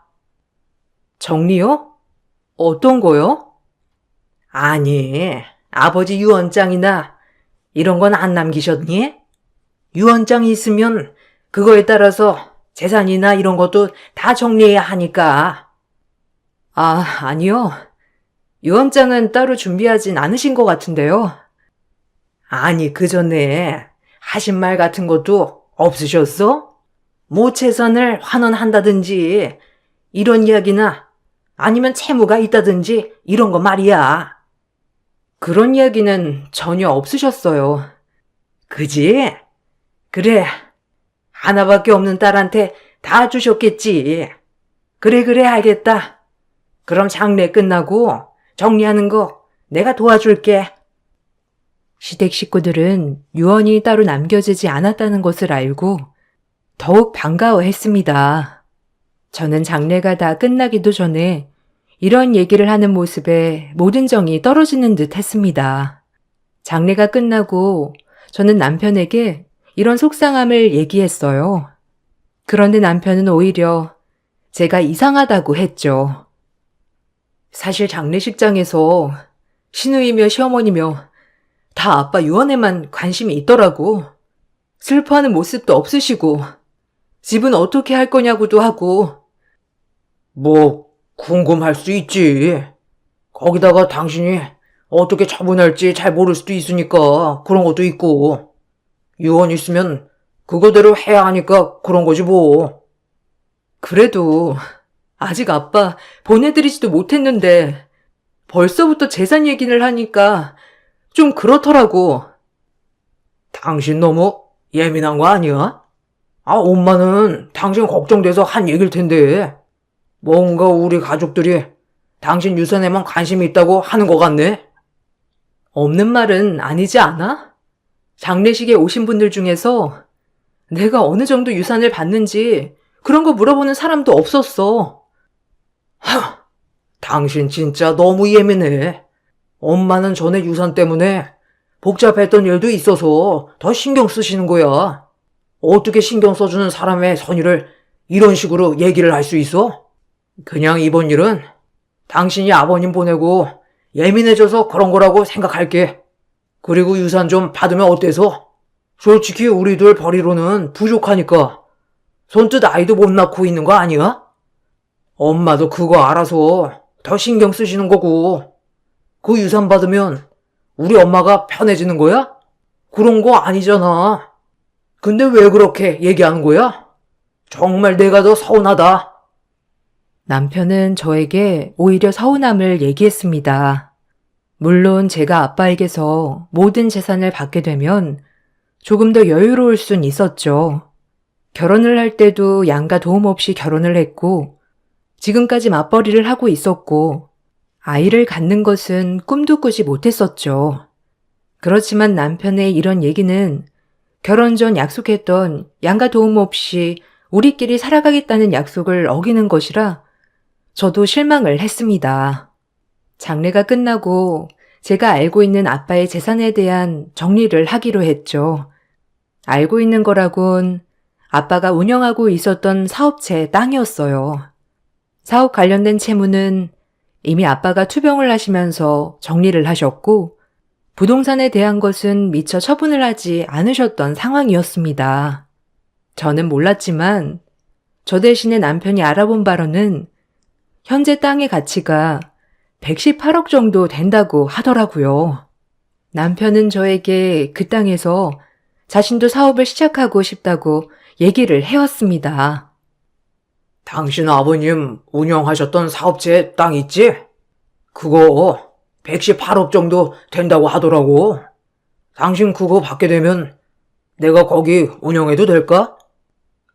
갑자기? 당신 사업도 안 해봤는데 괜찮겠어? 안 그래도 회사 사정도 나빠지고 언제 잘릴지도 모르는데 뭐라도 해봐야지. 당신도 사실 아버님 보내고 힘들잖아. 바로 일하려고 하면 힘들 텐데, 내가 사업 운영하면서 돈 벌 테니까, 당신은 좀 마음도 달래고 쉬어. 그렇게까지 생각했어? 그러게.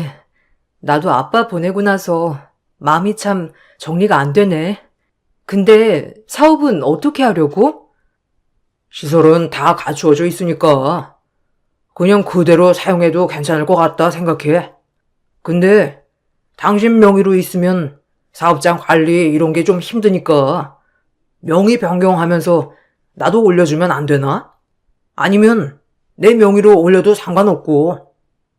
명의를 당신으로?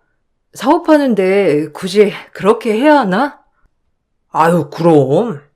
원래 그렇게 해야 좀 안정적으로 보이기도 하고, 서류 처리하는 것도 그렇고, 사업장 운영하는 곳이 다른 사람 명의면 필요한 서류도 준비해야 하니까 아무래도 복잡할 수도 있지. 그래? 그래, 우선 내가 지금 정신이 없으니까 나중에 얘기하자. 남편은 사업을 운영하면서 복잡한 서류 대신 자신의 명의로 부동산을 두면 중간 과정이 복잡하지 않을 거란 얘기를 했어요. 저는 장례를 끝낸 지 얼마 되지 않아서 사실 정신이 없어 크게 신경을 쓰지 않았습니다. 그렇게 얼마간의 시간이 지나고 시댁 식구들과 함께 밥을 먹게 되는 자리에 참석을 하게 되었어요. 근데 그때 시댁의 태도가 확 바뀌어 있다는 게 느껴졌죠. 예, 넌 앉지 말고 가서 반찬 좀 더 덜어와라. 네, 어머님. 더 필요하신 건 없으세요? 그리고 거기 싱크대 안에 있는 것 좀 미리 좀 씻어둬. 먹는 그릇들 다 거기 가면 나중에 씻기 힘들지 않니? 네, 어머님 근데 저도 저녁 좀 먹을게요. 아유, 넌 좀 이따 먹고 우선 저것들 좀 먼저 해. 올케, 여기 음식들도 좀 식었다. 가지고 가서 데워줘. 아이고, 우리 아들. 얼른 고기 먹어. 이거 내가 툭불로 고르고 골라서 사온 거야. 우리 아들 잘 먹어야 더 잘 벌지. 그래, 역시나 난 너 이럴 줄 알았다니까. 내가 말했지, 엄마? 다 내 덕이야. 아유, 그래. 아주 먼 얘기라고 생각했는데 벌써 억대 부자가 되다니. 아유, 사람이 되려고 하면 어떻게든 되네. 그게 무슨 소리세요? 뭐야? 올케, 왜 모른 척해? 거기 올케 아빠 운영하던 사업체 땅 우리 지우한테 줬잖아. 네? 주다니요? 시댁 식구들은 저의 황당한 표정을 보면서 비웃기 시작했어요. 알고 보니 죽은 아빠가 남겼던 118억 원 가치의 부동산을 남편은 제 인감을 가지고 명의 변경을 신청했던 것이었습니다. 별다른 문제가 없다면 바로 명의가 변경될 것이란 것이 결정되고 나서부터는 시댁 식구들의 태도가 싹 바뀌었던 것이었습니다. 당신, 이게 무슨 말이야? 갑자기 명의를 변경하다니. 그때 당신이 동의한 거 아니었어? 아, 왜 이제 와서 딴소리야? 그래, 너 이제 와서 왜 딴소리 하니? 지금 생각해보니 아깝니? 아니, 그게 아니고요. 저는 변경에 동의한 적도 없었고 같이 가서 변경한 적도 없어요. 아, 뭔 소리야? 그때 당신한테 얘기를 하니까 알겠다고 했잖아. 그래 놓고서는 왜 딴소리해? 알겠다고 한 적 없어. 그냥 당신이 한 소리에 그래라고 한 거고 나중에 얘기하자고 했잖아. 거기다가 내 인감은 어떻게 가지고 갔어? 우리가 남도 아니고 인감이 어디 있는지를 모를 수가 있어? 예, 너 지금 뭐 하는 거니? 이제 와서 딴소리 하는 거니? 아니, 그래서 네 남편이 그 땅 가졌다고 지금 화내는 거야? 참 잘났다, 진짜. 아니, 어머님. 이건 제가 황당한 일 아닌가요? 뭐가 황당하다는 거야? 얘가 너한테 말을 안 했던 것도 아니고. 아니요. 제가 동의한 적이 없는 거라서요. 너 진짜 뭐 하는 거야? 당장 나가! 제가 화를 내자 시댁 식구들은 저에게 더 화를 내기 시작했어요. 이제 와서 딴소리를 한다면서 폭설이 내리던 그날 저를 맨발로 내쫓았습니다. 그 후로 남편은 집으로도 들어오지 않았어요. 오히려 저에게 실망했다며 이혼 신청 서류만 보내왔죠.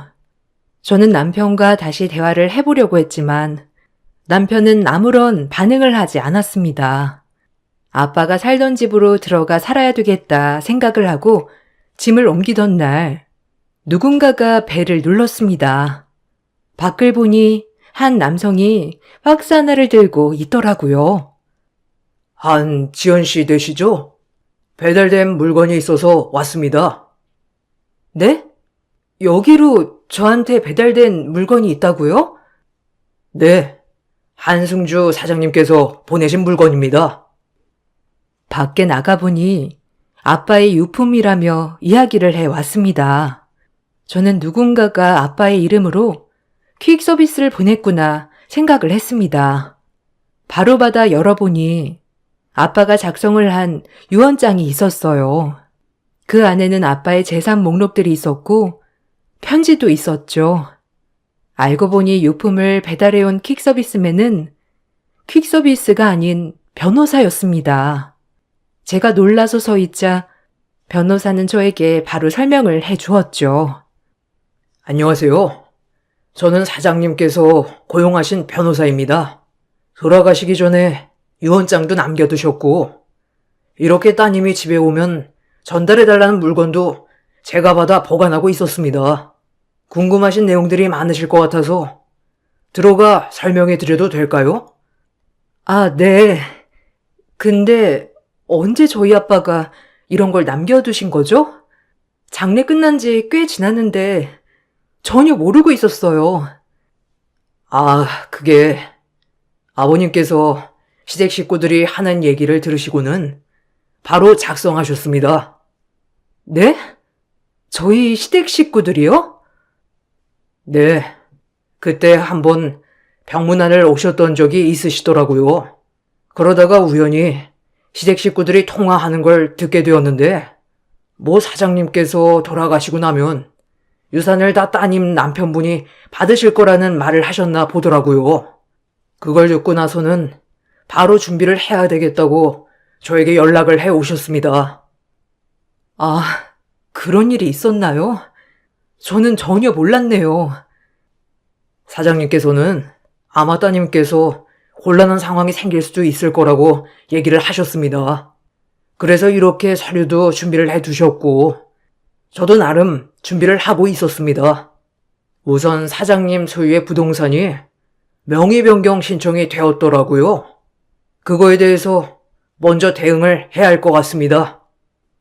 아빠는 돌아가시기 전에 시댁 식구들의 욕심을 아시고서는 이러한 상황이 올 것이라 어느 정도 예상을 한 듯 했어요. 아빠의 성구안에 다시 한번 놀랐죠. 저는 변호사의 도움을 통해서 다시 재산을 찾고자 이리저리 발로 뛰며 서류들을 준비했습니다. 먼저 명의 변경을 한 사항에 대해서 적극적으로 대응을 하였죠. 아버지의 유언장에는 해당 부동산을 사회에 환원하겠다고 작성이 되어 있었습니다. 그러니 제가 유산을 받을 것이 아니었던 것이었죠. 또한 남편과의 대화 내용을 녹음하여 인감을 사용하도록 동의한 것은 아니라는 것도 증거를 확보를 했습니다. 이와 동시에 저는 남편에게 이혼을 청구하였습니다. 청구 내용은 시댁의 부당대우였고 위자료로 2천만 원을 청구하였으며 재산 분할을 요구하였습니다. 당연히 소식이 들려오자 남편은 저에게 연락을 해왔어요. 그동안 한 번도 연락도 없다가 결국 이렇게 연락이 오네? 너 지금 뭐 하자는 거야? 명의 변경 취소라니? 이게 무슨 소리고? 거기다가 나한테 위자료를 청구한다고? 무슨 이유로? 당신 지금까지 한 행동 유책 사유인 건 알고 있어? 시댁에서 나한테 한 부당 대우에 대해서 당신은 오히려 동조하고 나를 사지로 몰았잖아. 이거 다 이혼 사유에 해당되고 그러니 위자료 나한테 지불해야지. 거기다가 우리한테 있는 재산은 당신뿐만 아니라 나도 같이 모은 거잖아. 당신이랑 나랑 월급이 차이 나는 것도 아니고 그 재산 중에 다른 가족들 지분이 있는 것도 아니니 반으로 나눠야지. 뭐? 위자료?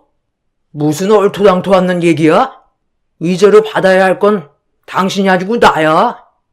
그때 다 약속한 거 가지고 당신이 꼬투리 잡아서 그 사달이 난 건데 무슨 유책 사유라는 건데? 긴 말할 필요 없고 자세한 건 법원에서 얘기하자고.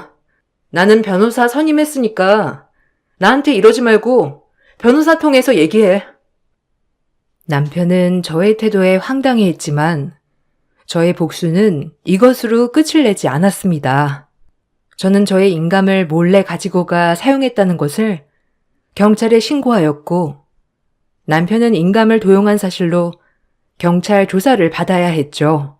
시댁에서는 혹여나 소중한 아들이 형사처분을 받을까 싶어 저에게 전화를 해 협박하기도 했습니다. 너 지금 네 남편 콩밥이라도 먹여야 속 시원하다는 거니?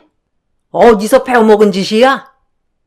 어머님, 제가 없는 죄를 묻겠다는 것도 아니고 제 허락도 없이 제 인감을 사용했다면 그에 따른 처분은 받아야죠. 그때 제가 물었을 때 사과라도 했다면 저는 이렇게까지 안 했을 겁니다. 그래, 네가 이렇게 독하니 우리 아들이 너랑 이혼한다고 했겠지? 근데 너 이거 정말 잘못하는 거다. 내가 얼마나 잘해줬는데 은혜를 원수로 갚는 게 말이나 되니? 은혜요? 어머님이 언제 저한테 은혜를 주셨다고 그러시나요? 오히려 저희 아빠 유산 탐내셨잖아요. 내가 언제 너네 아빠 유산 탐냈니? 말은 바로 해야지.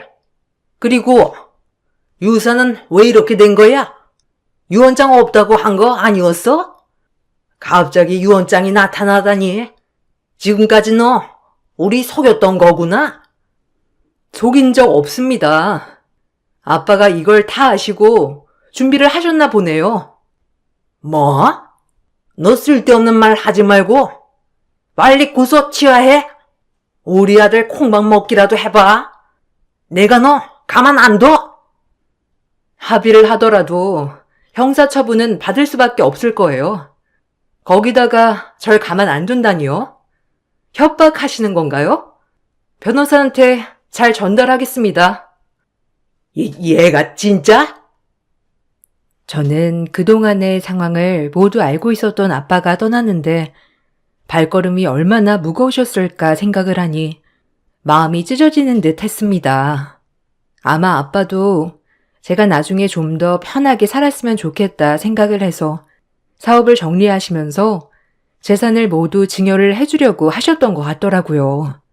그렇지만 그렇게 되면 결국에는 시댁 식구들에게 뺏길 수도 있겠다 싶어서 이렇게 처리를 해 두신 것 같았습니다. 폭풍 같은 시간들이 흘러가고 결국 저는 아빠가 남겨두신 재산들을 받게 되었습니다. 거기다가 시댁 식구들의 부당 대우가 인정이 됨으로써 남편과 헤어지게 되었고 위자료로 2천만 원을 받게 되었죠. 저는 다시 아빠와 둘이 살았던 집으로 홀로 들어오게 되었습니다. 마지막으로 남겨주었던 아빠의 편지에는 누구보다 사랑하고 소중한 딸이 너무 슬퍼하지 않았으면 좋겠다는 말이 적혀 있었습니다. 거기다가 평생 잊지 않고 사랑했던 엄마 옆으로 가는 거니 이제는 엄마 아빠가 함께 저를 마음속으로 지켜주고 있는 거라 생각하라는 말도 있었죠. 끝까지 행복한 모습만을 보여주고 싶었지만 아빠에게 못난 딸의 결혼 생활을 보여드린 것 같아 너무 죄송했습니다. 그 마음으로 더 독하게 남편과 헤어지게 되었던 것이죠. 그 후로 남편은 종종 연락이 왔습니다. 잘 지내? 나 다시 일 시작했어. 혹시 우리 다시 시작하면 안 될까? 무슨 소리야? 그렇게 큰 소리 쳐놓고 내가 다시 당신 만날 거라 생각한 거야? 아니 그건 아니고 그냥 종종 생각이 나더라고. 내가 정말 미쳤었나 봐. 평생 갖지 못했던 돈을 갖는다고 생각하니까 미쳤었어 내가. 아니, 나는 매번 얘기를 했었잖아. 우리는 아빠 재산 가질 일 없을 거라고. 항상 난 얘기를 했었고, 욕심 부리면 안 된다고 분명 얘기를 했었어. 그런데 당신은 역시나 그 욕심 내려놓지 못했었네. 아니야. 지금은 다 내려놓았어. 그러니 한 번만 기회를 주면 안 될까? 내가 기회를 줘야 하는 이유가 있어? 난 그때 이미 여러 번 기회를 줬던 것 같은데? 당신이랑은 다시 만날 일 없을 거야. 재결합을 바라는 남편에게 저는 더 이상 연락을 하지 않았으면 좋겠다고 이야기를 했습니다. 그 뒤로는 다시 연락은 오지 않더라고요. 아빠가 남겨주신 재산은 아직까지는 어떻게 써야 할지 생각도 나지 않네요. 누군가는 유산을 받으면 그만큼 행복할 거라 생각을 하지만 저는 오히려 씁쓸한 마음이 들기도 합니다. 이 재산을 저에게 주려고 지키기 위해 아빠는 아픈 와중에도 마음을 숨기고 저를 위해 준비해 왔다는 걸 안 이상 이걸 제대로 잘 사용해야 되겠다는 생각을 하고 있어요. 세상에 이제는 저 혼자만 남겨지게 되었지만 엄마와 아빠가 항상 제 마음속에 가까이 계시니 어떤 풍파가 와도 이겨낼 수 있을 것 같아요. 여러분들도 건강 유의하시고 행복하시길 바랄게요. 감사합니다. 안녕하세요. 천안에 거주하고 있는 평범한 주부입니다. 사연 없는 집 없다지만 저 역시도 제가 겪은 얘기를 풀어보려 합니다. 23살에 남편을 만나 4년 연애 후 결혼했어요. 성격도 무던하였고 무엇보다 자상한 성격에 끌렸네요. 남자친구 집으로 인사 가던 날 시부모님의 인자한 모습 그리고 시동생이 화난 모습을 보니 안심을 했습니다. 이 집에 시집을 간다면 평탄하게 잘 살 수 있겠다고 싶었어요. 그렇게 결혼식을 하였고 전 맏며느리가 되었습니다. 맏며느리라고 다를 건 없었어요. 시부모님은 딱히 시집살이를 시키지도 않으셨고 시동생도 자기 일을 잘해 나갔기 때문에 딱히 부담감이나 하는 건 없었어요. 저희는 순탄하게 결혼을 하고 1년 정도 지나자 임신을 했습니다. 임신을 하니 정말 남편과 가족이 되었구나 싶은 마음에 조금 이상한 느낌도 들었지만요. 시댁의 축복 속에 저희 아이는 태어났습니다. 건강한 사내 아이였죠.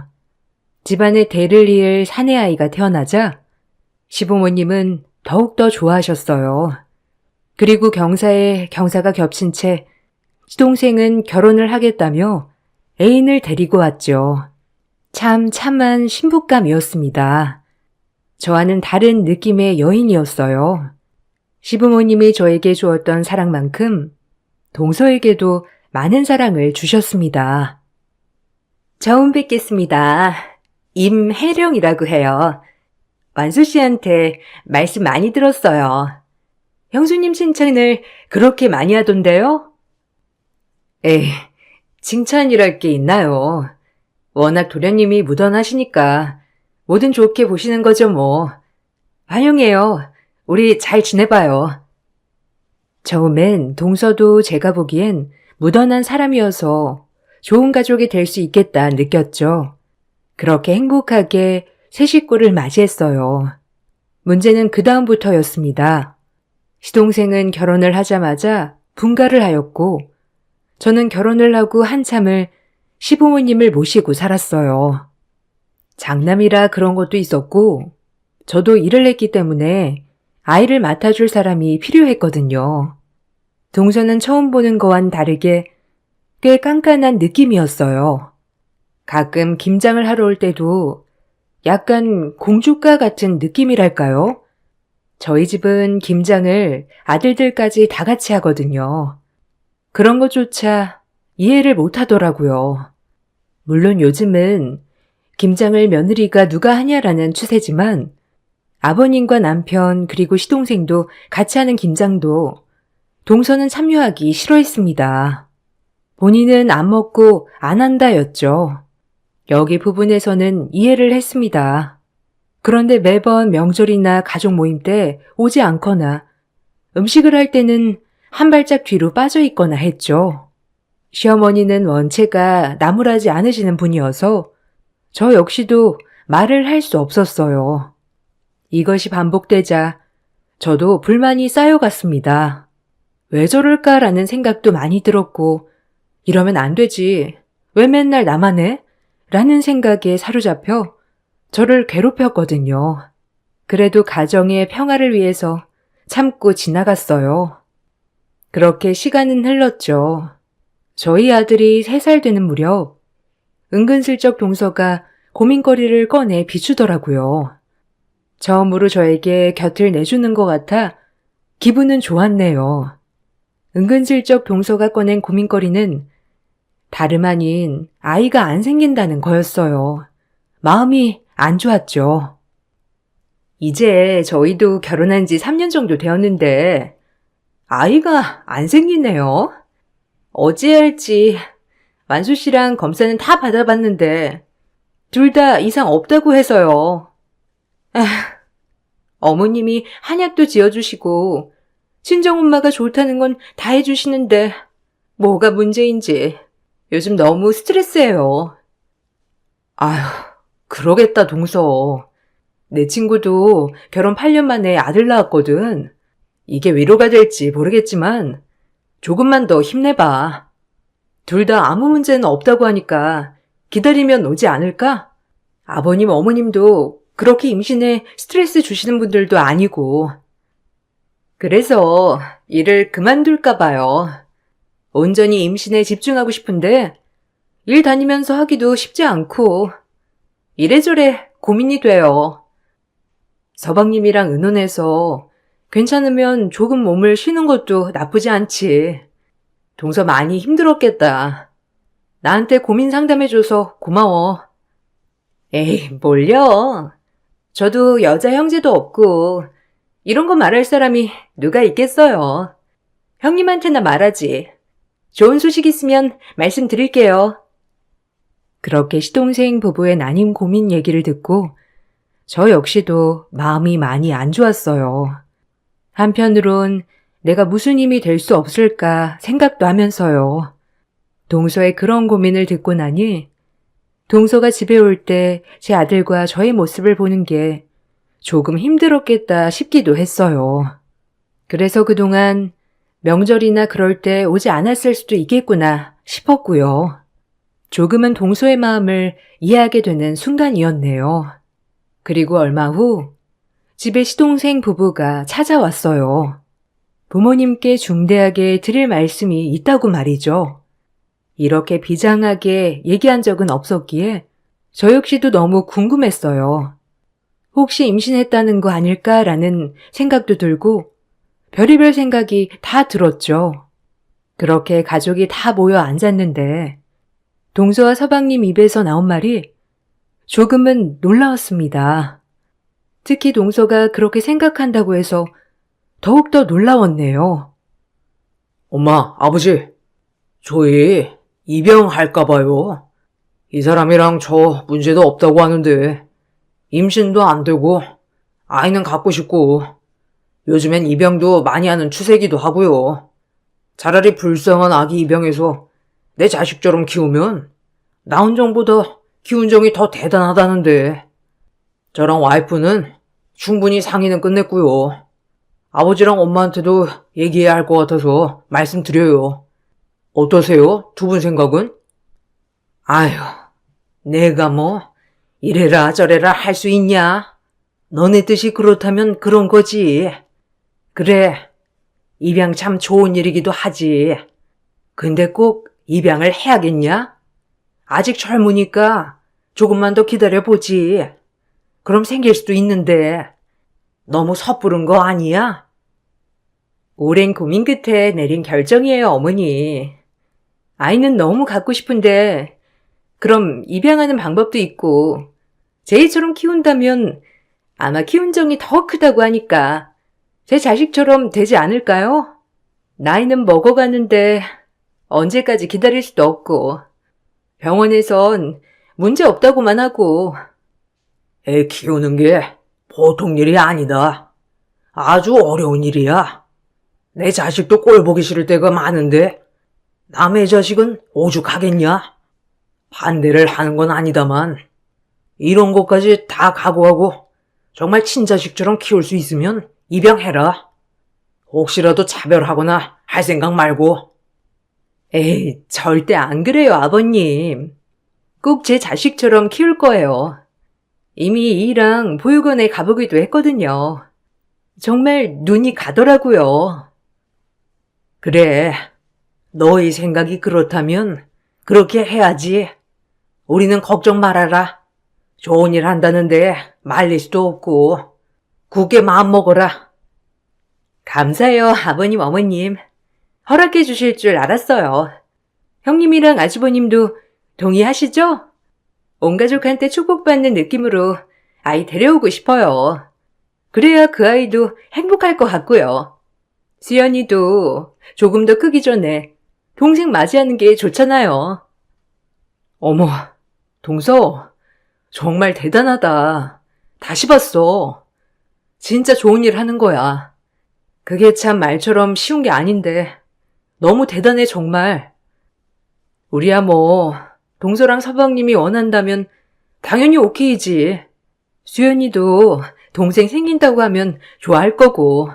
멋있어요, 동서랑 서방님. 시동생 부부가 계획한 것은 바로 입양이었죠. 솔직히 대단했습니다. 남의 자식을 키운다는 게 쉬운 게 아닌데 그것도 깍쟁이 같은 동서가 그렇게 선한 생각을 했다는 것도 너무 놀라웠죠. 그리고 입양이 쉬운 결정이 아닌 만큼 정말 둘이서 많은 고민을 했을 것 같았고요. 옆에서 저희는 열심히 그 결정을 응원해 주기로 했어요. 그렇게 동서와 서방님이 아이를 입양해 왔어요. 작고 귀여운 남자 아기였네요.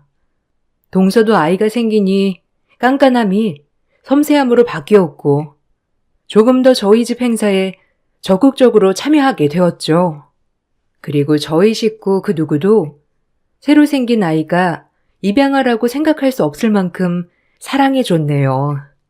아버님, 어머님도 저희 아들과 정말 차별 없이 대하셨고요. 제 아들도 사촌 동생이 생기고 나니 기뻐하기는 마찬가지였습니다. 입양해온 조카는 아기 때부터 키워서 그런지 성격 또한 둥글둥글하니 참 잘 자라주었습니다. 아버님, 어머님은 할아버지, 할머니처럼 잘 따랐고 종종 엄마, 아빠 없이 저희 집에 와서 자고 가기도 했고요. 그렇게 여느 큰 집, 작은 집과 마찬가지로 지내고 있었죠. 그리고 머리가 영특하여 유치원에서도 상도 여러 차례 받아왔고요. 저희 아들도 똑똑했지만 조카의 영특함은 따라잡을 수 없었죠. 시간이 흘렀고 조카가 6살이 되던 해 동선에는 꿈에도 그리던 임신을 하게 되었어요. 너무 큰 경사였죠. 결혼한 지 거의 10년 만에 아이를 가진 것이었어요. 시아버지와 시어머니는 너무 좋아 둘이 얼싸 안으셨고 저 또한 눈물이 흘렀습니다. 하지만 동선에는 제가 생각했던 거랑 다르게 분위기가 묘했네요. 좋아해야 하는데 뭔가 큰 고민거리가 있는 것처럼 표정이 어두웠어요. 혹시 아이한테 문제가 있지 않나 싶어 조심스럽게 물어봤죠. 동서가 입에 내뱉은 말은 가히 충격적이었습니다. 동서, 무슨 일 있어? 그렇게 바라던 임신도 했는데 왜 그래? 이제 둘째 예쁘게 낳아서 키우기만 하면 되는 것을. 뭐가 문제야? 아, 수민이요. 수민이는 제 친자식도 아닌데 제가 이 아이를 낳게 되면 어떡하죠? 더 이상 어떻게 키울까요? 어? 아니, 무슨 말이야? 수민이가 동서 친자식이 아니긴 왜 아니야? 갓난아기 때부터 똥기저귀 갈면서 키운 게 누군데? 동서 친자식이나 다름없지. 처음에 수민이 입양할 때 뭐라고 했어? 낳은 정보다 기른 정이 더 크다고 하지 않았어? 걱정 마. 동서는 잘할 거야. 아, 그게 아니라 은근히 수민이가 뱃속에 있는 우리 아기 질투하는 것 같기도 하고 혹시 낳고 나면 괴롭히는 거 아니겠죠? 에이, 동서. 무슨 말이 그래? 수민이 성격 몰라서 그래? 남한테 해끼칠 아이 아닌 거 동서가 더 잘 알잖아. 그리고 원래 그맘때 애기들 다 그렇게 질투도 많고 그래. 갑자기 동생 생긴다고 하는데 그럼 당황스럽지. 그리고 그렇게 생각하면 끝도 없어. 에휴, 형님이 제 마음을 알겠어요? 에휴, 괜히 말했지 내가. 아주 나쁜 엄마로 몰아가네요. 입양아 키워본 적도 없으면서 뭘 잘한다고 그렇게 얘기해요? 제 말 오늘 못 들은 걸로 해주세요. 이 문제는 저희 부부가 알아서 할 테니까 아셨어요? 그래. 그리고 말을 무슨 그렇게 해? 내가 동서 마음을 모르다니. 일단 진정하고 좋은 쪽으로만 생각해. 아무튼 어이가 없었어요. 이제 와서 입양해온 아들이 자기 뱃속에 있는 아이를 질투한다는 둥, 내가 그 입양아를 못 키울 것 같다는 둥, 무슨 말을 듣고 싶어서 꺼낸 건지 저희를 알아차리기 쉽지도 않았네요. 그래도 키운 정이 있는데 설마 미워하겠어 라고 생각하며 무시하려고 했죠. 임신하고 나면 호르몬의 변화로 산모는 예민해지는 경우도 있으니까요. 하지만 제 생각이 정말 틀렸습니다. 뭐? 파양을 한다고? 미친 거 아니냐?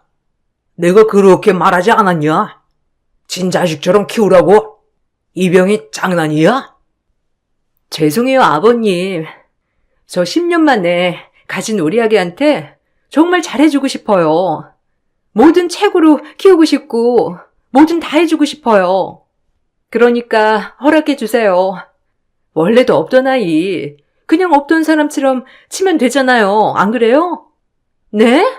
허락해주세요.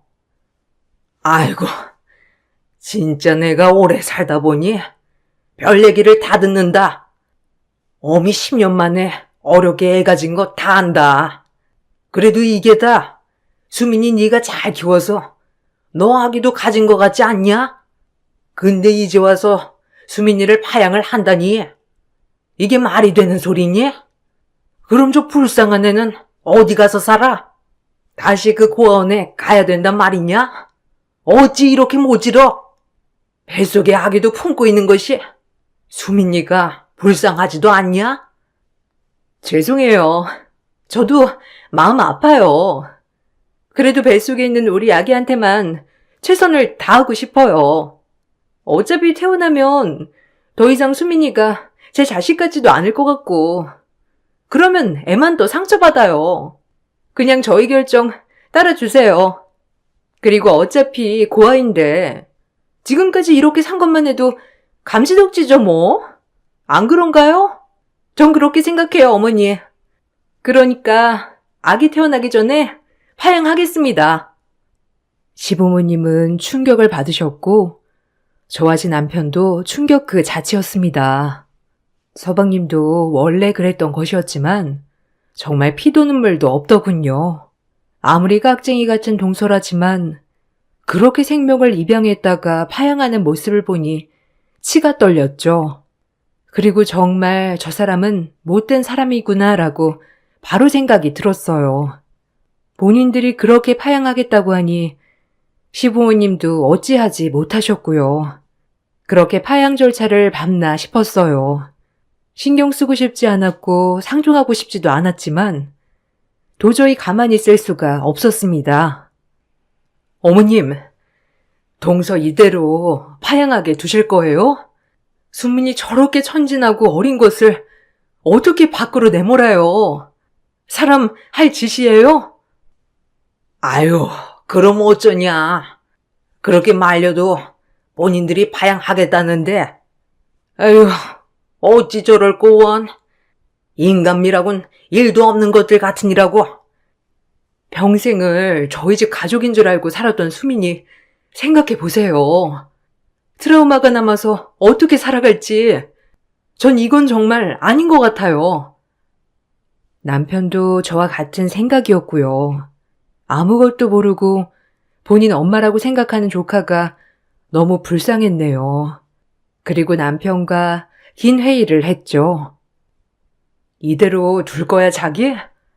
우리 수연이 키우면서 무슨 생각 안 들어? 수연이 같은 애를 어떻게 밖으로 내몰겠다는 건지. 인정머리 없는 것들. 엄마 아빠도 계속 설득 중인데, 재수씨가 꿈쩍도 안 하나 봐. 10년 만에 가진 아이한테 해 끼친다고. 진짜 미친 거 아니야? 아, 수민이 어떡해. 이걸 우리가 고민하고 있으니 도대체 이게 무슨 상황이야?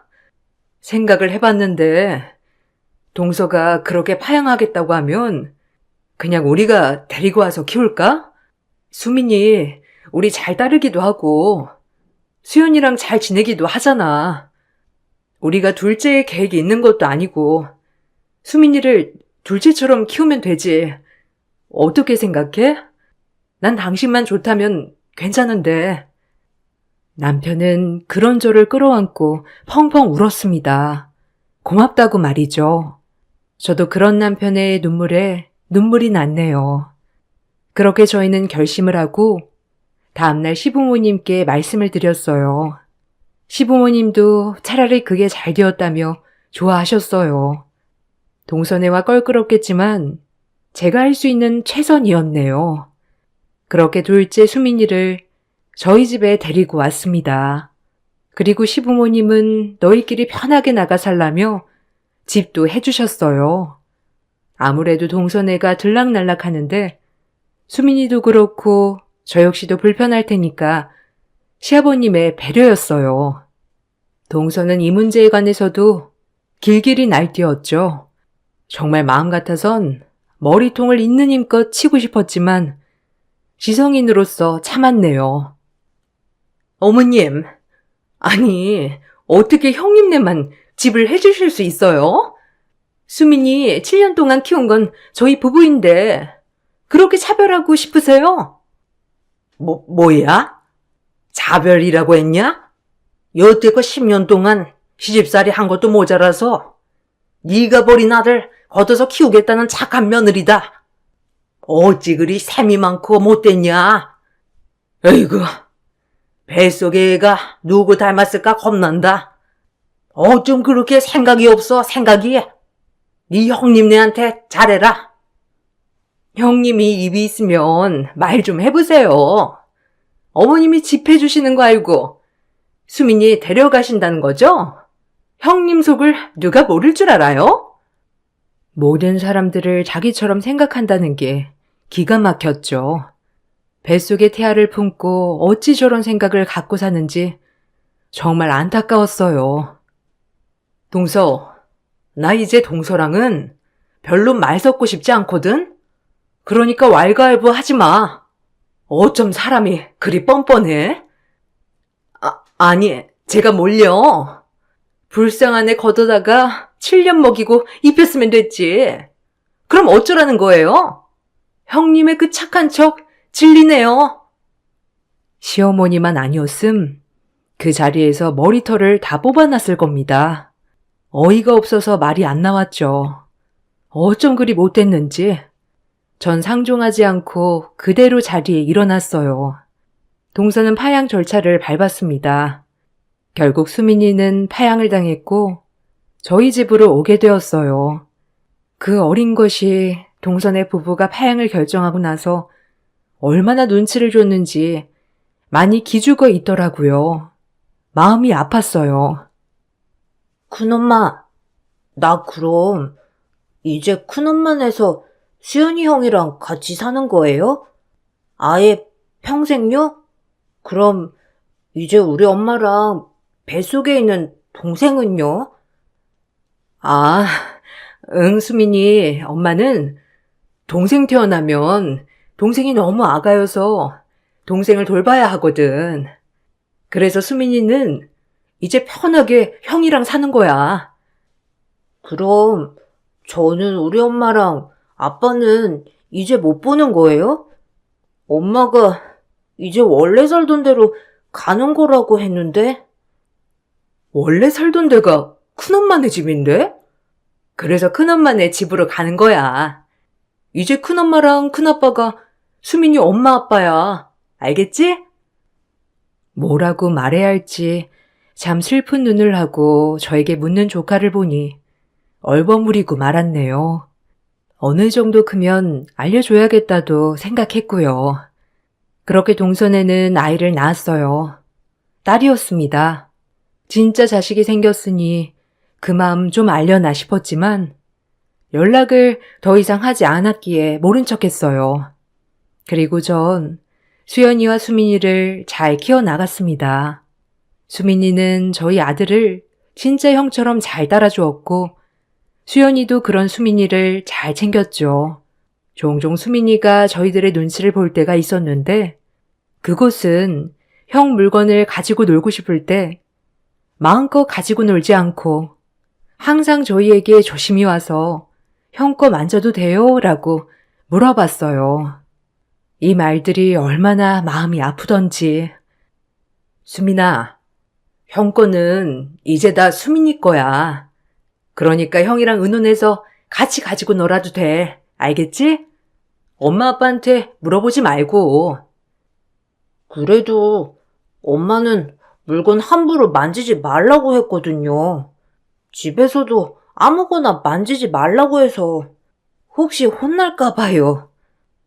수민이는 곳곳에 동서에게 얼마나 혼이 나고 자랐는지 눈치가 가득 배어 있었습니다. 그런 수민이가 안타까워 더욱더 잘해주었어요.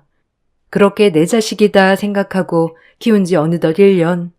부쩍 수민이의 외출날은 잦아졌죠. 워낙 똑똑하고 명석한 아이라 걱정은 되지 않았지만 그래도 아직 초등학생밖에 되지 않은 아이라서 한 번은 어딜 그렇게 돌아다니냐고 다그치기도 했네요. 수민아, 엄마한테 항상 말하고 나가라고 했잖아. 엄마 놀래게. 오늘 어디 갔다 왔어? 요즘 그렇게 어디를 다니는 거니? 그냥 친구들이랑 놀러요. 학교 끝나면 친구네 집에 가서 게임도 하고 뭐 그랬어요. 죄송해요, 큰엄마. 잘못했어요. 아니야, 수민아. 엄마가 미안해. 너무 화냈지? 혹시라도 우리 귀한 수민이 잃어버릴까봐 늘 걱정돼서 그랬어. 엄마는 제가 없어져 버리면 좋지 않으세요? 진짜 엄마처럼 제가 어디 갔으면 좋겠는 거 아니에요? 진짜 엄마는 그랬는데. 수민이가 말하는 진짜 엄마는 동서였고요. 간혹 저를 가짜 엄마라고 부르기도 했네요. 수민이가 받은 아픔을 제가 다 이해하지 못하지만 확실한 건 동선에 와 살 때 눈치를 많이 받고 자란 것은 확실했어요.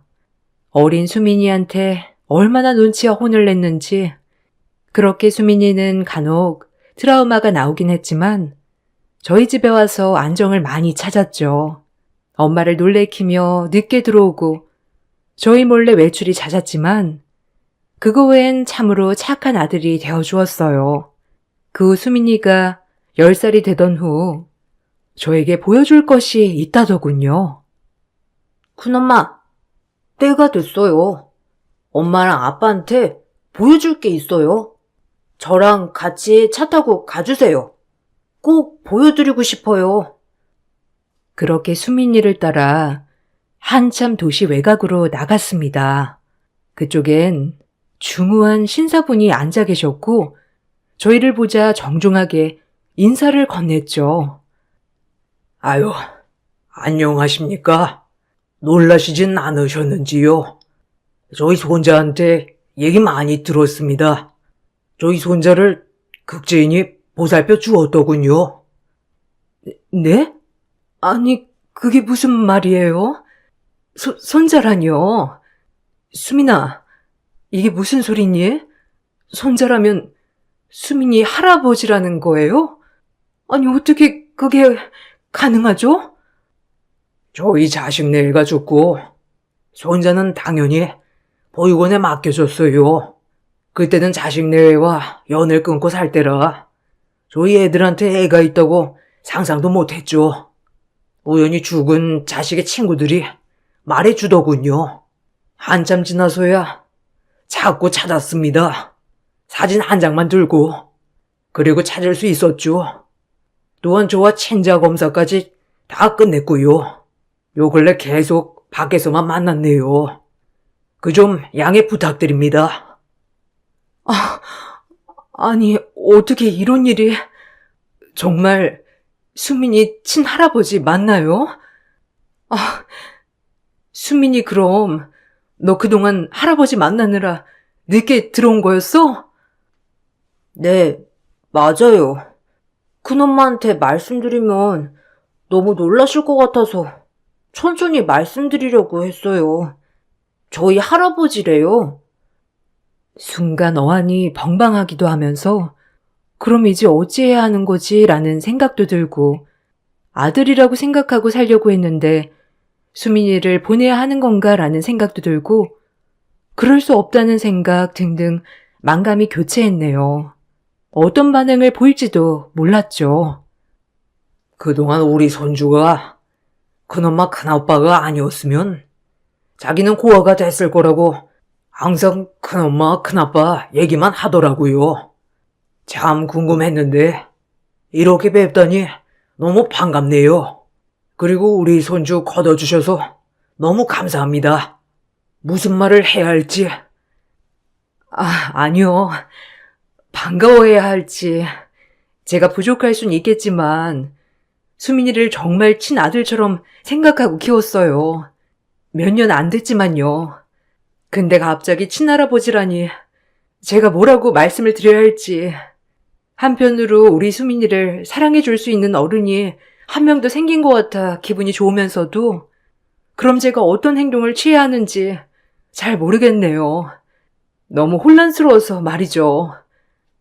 큰엄마, 저 이제 할아버지한테 갈래요. 너무 슬퍼하지 마세요. 자주 놀러 올게요.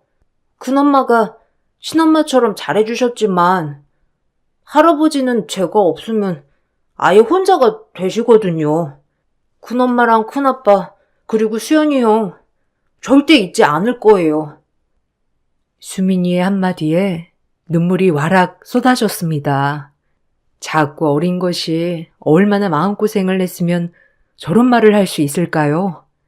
아이답지 않은 모습에도 눈물이 펑펑 났네요. 그리고 남편은 옆에서 눈물만 흘렸죠. 저 역시 마찬가지고요. 너무 미안했거든요. 해준 것도 없던 것 같은데 내 욕심으로 데려와서 혹시나 마음 아프게 하진 않았는지 별별 생각이 다 들었죠. 수민이는 할아버지께 가고 싶다고 저에게 얘기했습니다. 그런 저는 수민이를 붙잡을 수 없었고요.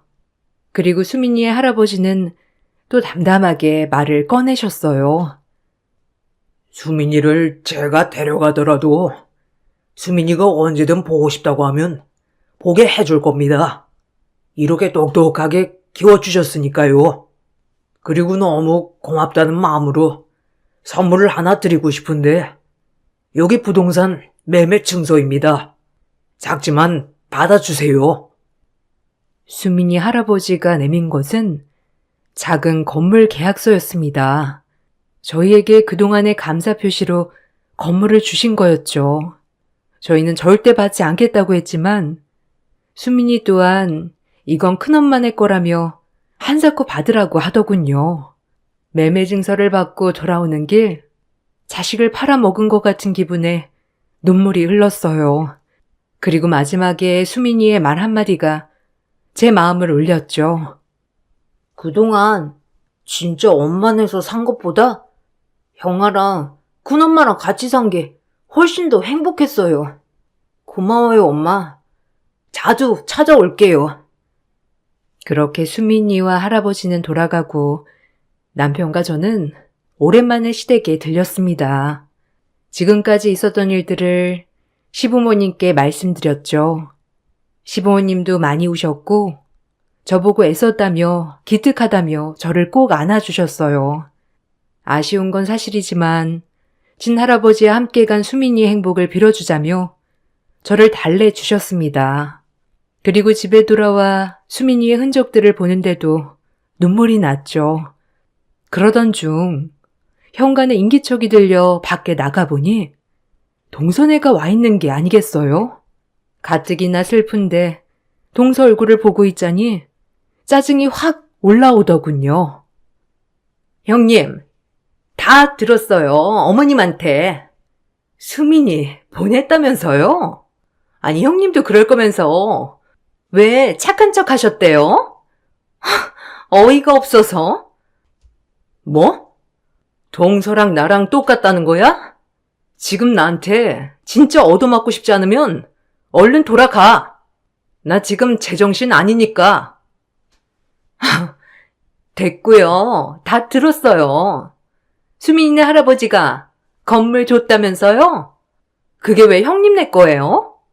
키운 건 우리가 훨씬 오래 키웠는데 양심이 있으면 건물은 양도하시죠. 수민이네 할아버지도 착각하신 거지. 7년 동안 먹여주고 입혀준 게 누군데 오해를 하고. 너는 지금 수민이가 간 와중에도 건물 타령이니? 어쩜 그렇게 속물이야? 수민이 보면서 마음 아프지도 않았어? 네 욕심에 데리고 와서 마음대로 파양하고 그리고 파양하고 단 한 번이라도 찾아온 적 있어? 이 나쁜 년, 네가 사람이야? 아니 웃겨 정말. 7년 동안 먹여주고 입혀줬으면 고마운 줄 알아야지. 배은망덕하게 나한테는 아무것도 안 갖다 바치고 홀랑 떠나버려? 이래서 머리 검은 짐승 거두지 말란 말이 괜히 나온 게 아니지. 아니면 형님이 조종했어요? 하여튼 건물 빨리 양도해요, 당장. 미쳤구나. 정말 미치려면 곱게 미쳐. 애 낳고 머리가 어떻게 된 거 아니니? 너랑 7년 산 세월보다 나랑 3년 산 세월이 더 행복했대. 얼마나 애한테 눈칫밥을 줬는지 우리 집에 처음 와서 눈치 보던 것만 생각하면 내가 아직도 마음이 아려, 알아? 이 나쁜 년아!